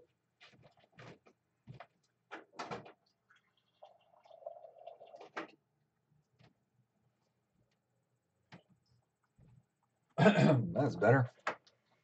Sorry, I just breathed in almond. Um, but yeah, there's you're a good person. You already appreciate people. I'm definitely not saying you're not grateful. Um, but exploring it in more detail, can open up new doors for you in a real big way. And that has everything to do with spending a little bit of time looking at the specific things people do and considering, how did they feel? How did they feel doing that? And what did they go through physically to do that? And what were the sacrifices they made in order to get that done? And then maybe figuring out new ways to express that gratitude, um, and as many ways as possible. Uh, it's, I mean, saying thank you is fine. Telling them I noticed that you did this and I did that, that's huge. I noticed that you've gone through all that. You didn't have to. You could have just said, well, that's not my problem. And you didn't. You didn't. You stepped up for me. And I just want you to know how much that means to me. And that's saying that feeds them. They need it. They need it. Big time. Just from their personal life, they need someone to tell them that they're appreciated, and to get specific about it, because otherwise it's just like platitude. It's just like a surface level nonsense. So to get hyper specific about, hey, I noticed you did this. that must have made you feel this way, and then you went the extra mile, and and you could have done this, all that stuff. That's a real gratitude, and that really feeds people in a way that like helps them live life. It's huge. But then you can do things like bake them a I don't know why I'm getting the image of a, a loaf of like a dessert loaf of some kind. What is that? Coffee cake? Or no, it's not coffee cake. I don't know. It's weird. It's something very specific. But anyway, I don't know what it is. I don't know what that flavor is I'm tasting right now. But anyway, um, yeah. But anyway, that experience of that is a way of feeding yourself. It's selfish to show gratitude. Um, I know that sounds ridiculous, but the truth is that when you give people these things that feed them in that way, you are giving to yourself, because the act of giving gratitude is a way of warming our hearts and focusing our attention on how good things are, on something amazing, something great. It does the same thing for us that entertainment would. You know how you watch a really good TV show and you're like, yeah, that was awesome, made me feel great. Well, showing gratitude makes you feel great. It's that same thing. It's a very selfish act to show gratitude, and finding the selfishness in it is a good thing. You show gratitude to make yourself feel good.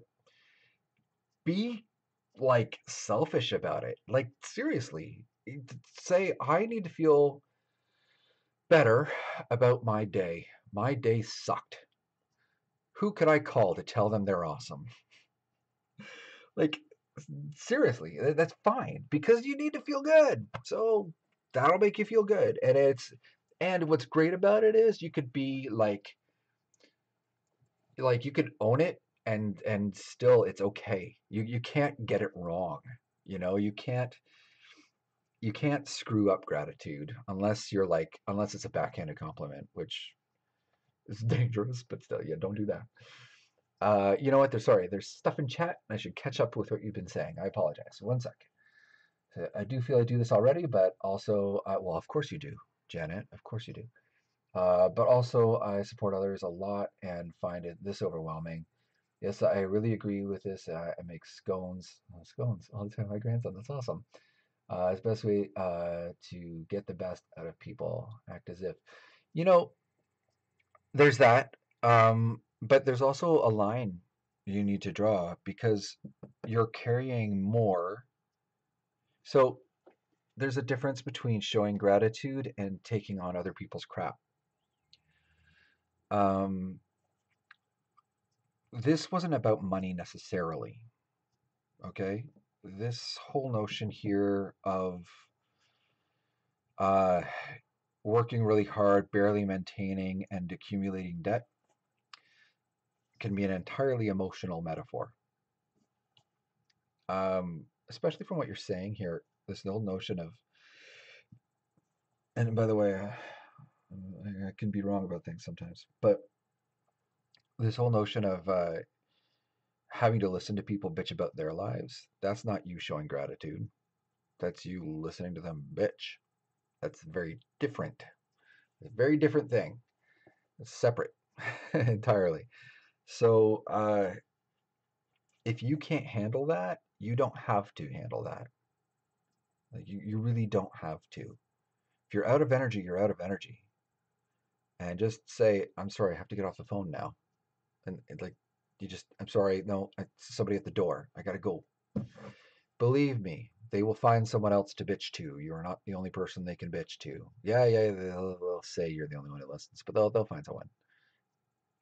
And besides that, um, like, okay, let's talk about venting versus bitching.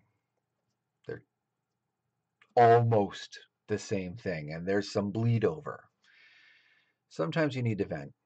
You absolutely do. It's normal, it's fine, it's healthy. Sometimes you can't bottle things up, so you gotta let it out. That's fine.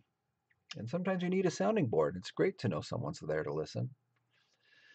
But then there comes a point where you saying something is just making you more upset again, or you're convincing yourself that you should be upset when really you don't have to be upset about that. That wasn't really as big a deal as you're making it out to be. And maybe you should just shut the hell up. and there's a difference. You can't control someone's lesson, someone's journey through the figuring out the difference between venting and bitching. You can't control that. What you can control is how much of that you suck up. And they can just send that stuff elsewhere. Believe me, there are 1,000,001 people who want to sit around and bitch. It's like the national pastime of, well, everyone in the Western world. But you know, you don't have to be the one to. It's not a bonding experience. It really is not a bonding experience. I know it feels like you're getting close, but you can get much, much closer by saying positive things than negative. So, yeah. Um, yeah, and I feel like that we just hit it. I got a the end out of the message that came in. I hope that makes sense to you. Let me catch up in chat. Yes, I think that's correct. Yes, that's what my daughter says. Okay, awesome. I'm glad we're on the same page, Janet. And I just hit my 3 hours. That's it. It's official. I did it. I didn't know if this would be possible, if we'd be interrupted, but my phone didn't go off once, which is really different. It usually does constantly. So this was a blessed time, guys. I think we really had this come together. Getting 3 hours to myself, let alone to just go online and do free readings, is something that's unheard of. And I'm very grateful to my family, who will likely never watch this, but I'm very grateful that they arranged things so that I could do this. And hopefully I can do this on a regular basis. I really, really want to. Um, and I just want to encourage anyone watching this, subscribe and hit the bell because I don't know when I'm going to be able to do this again. There's a Facebook page if you want to like that. I don't use it much. Um, but yeah, and leave a comment with when you'd like me to do this again, like times and days of the week, because I don't have a plan. I'm just flying by the seat of my pants. Um, but Janet, you're very welcome. You're very welcome. And I hope everything goes smoothly with you. And yes, I'm gonna call it a night, guys. So until next time, stay happy, stay healthy. All right, bye bye.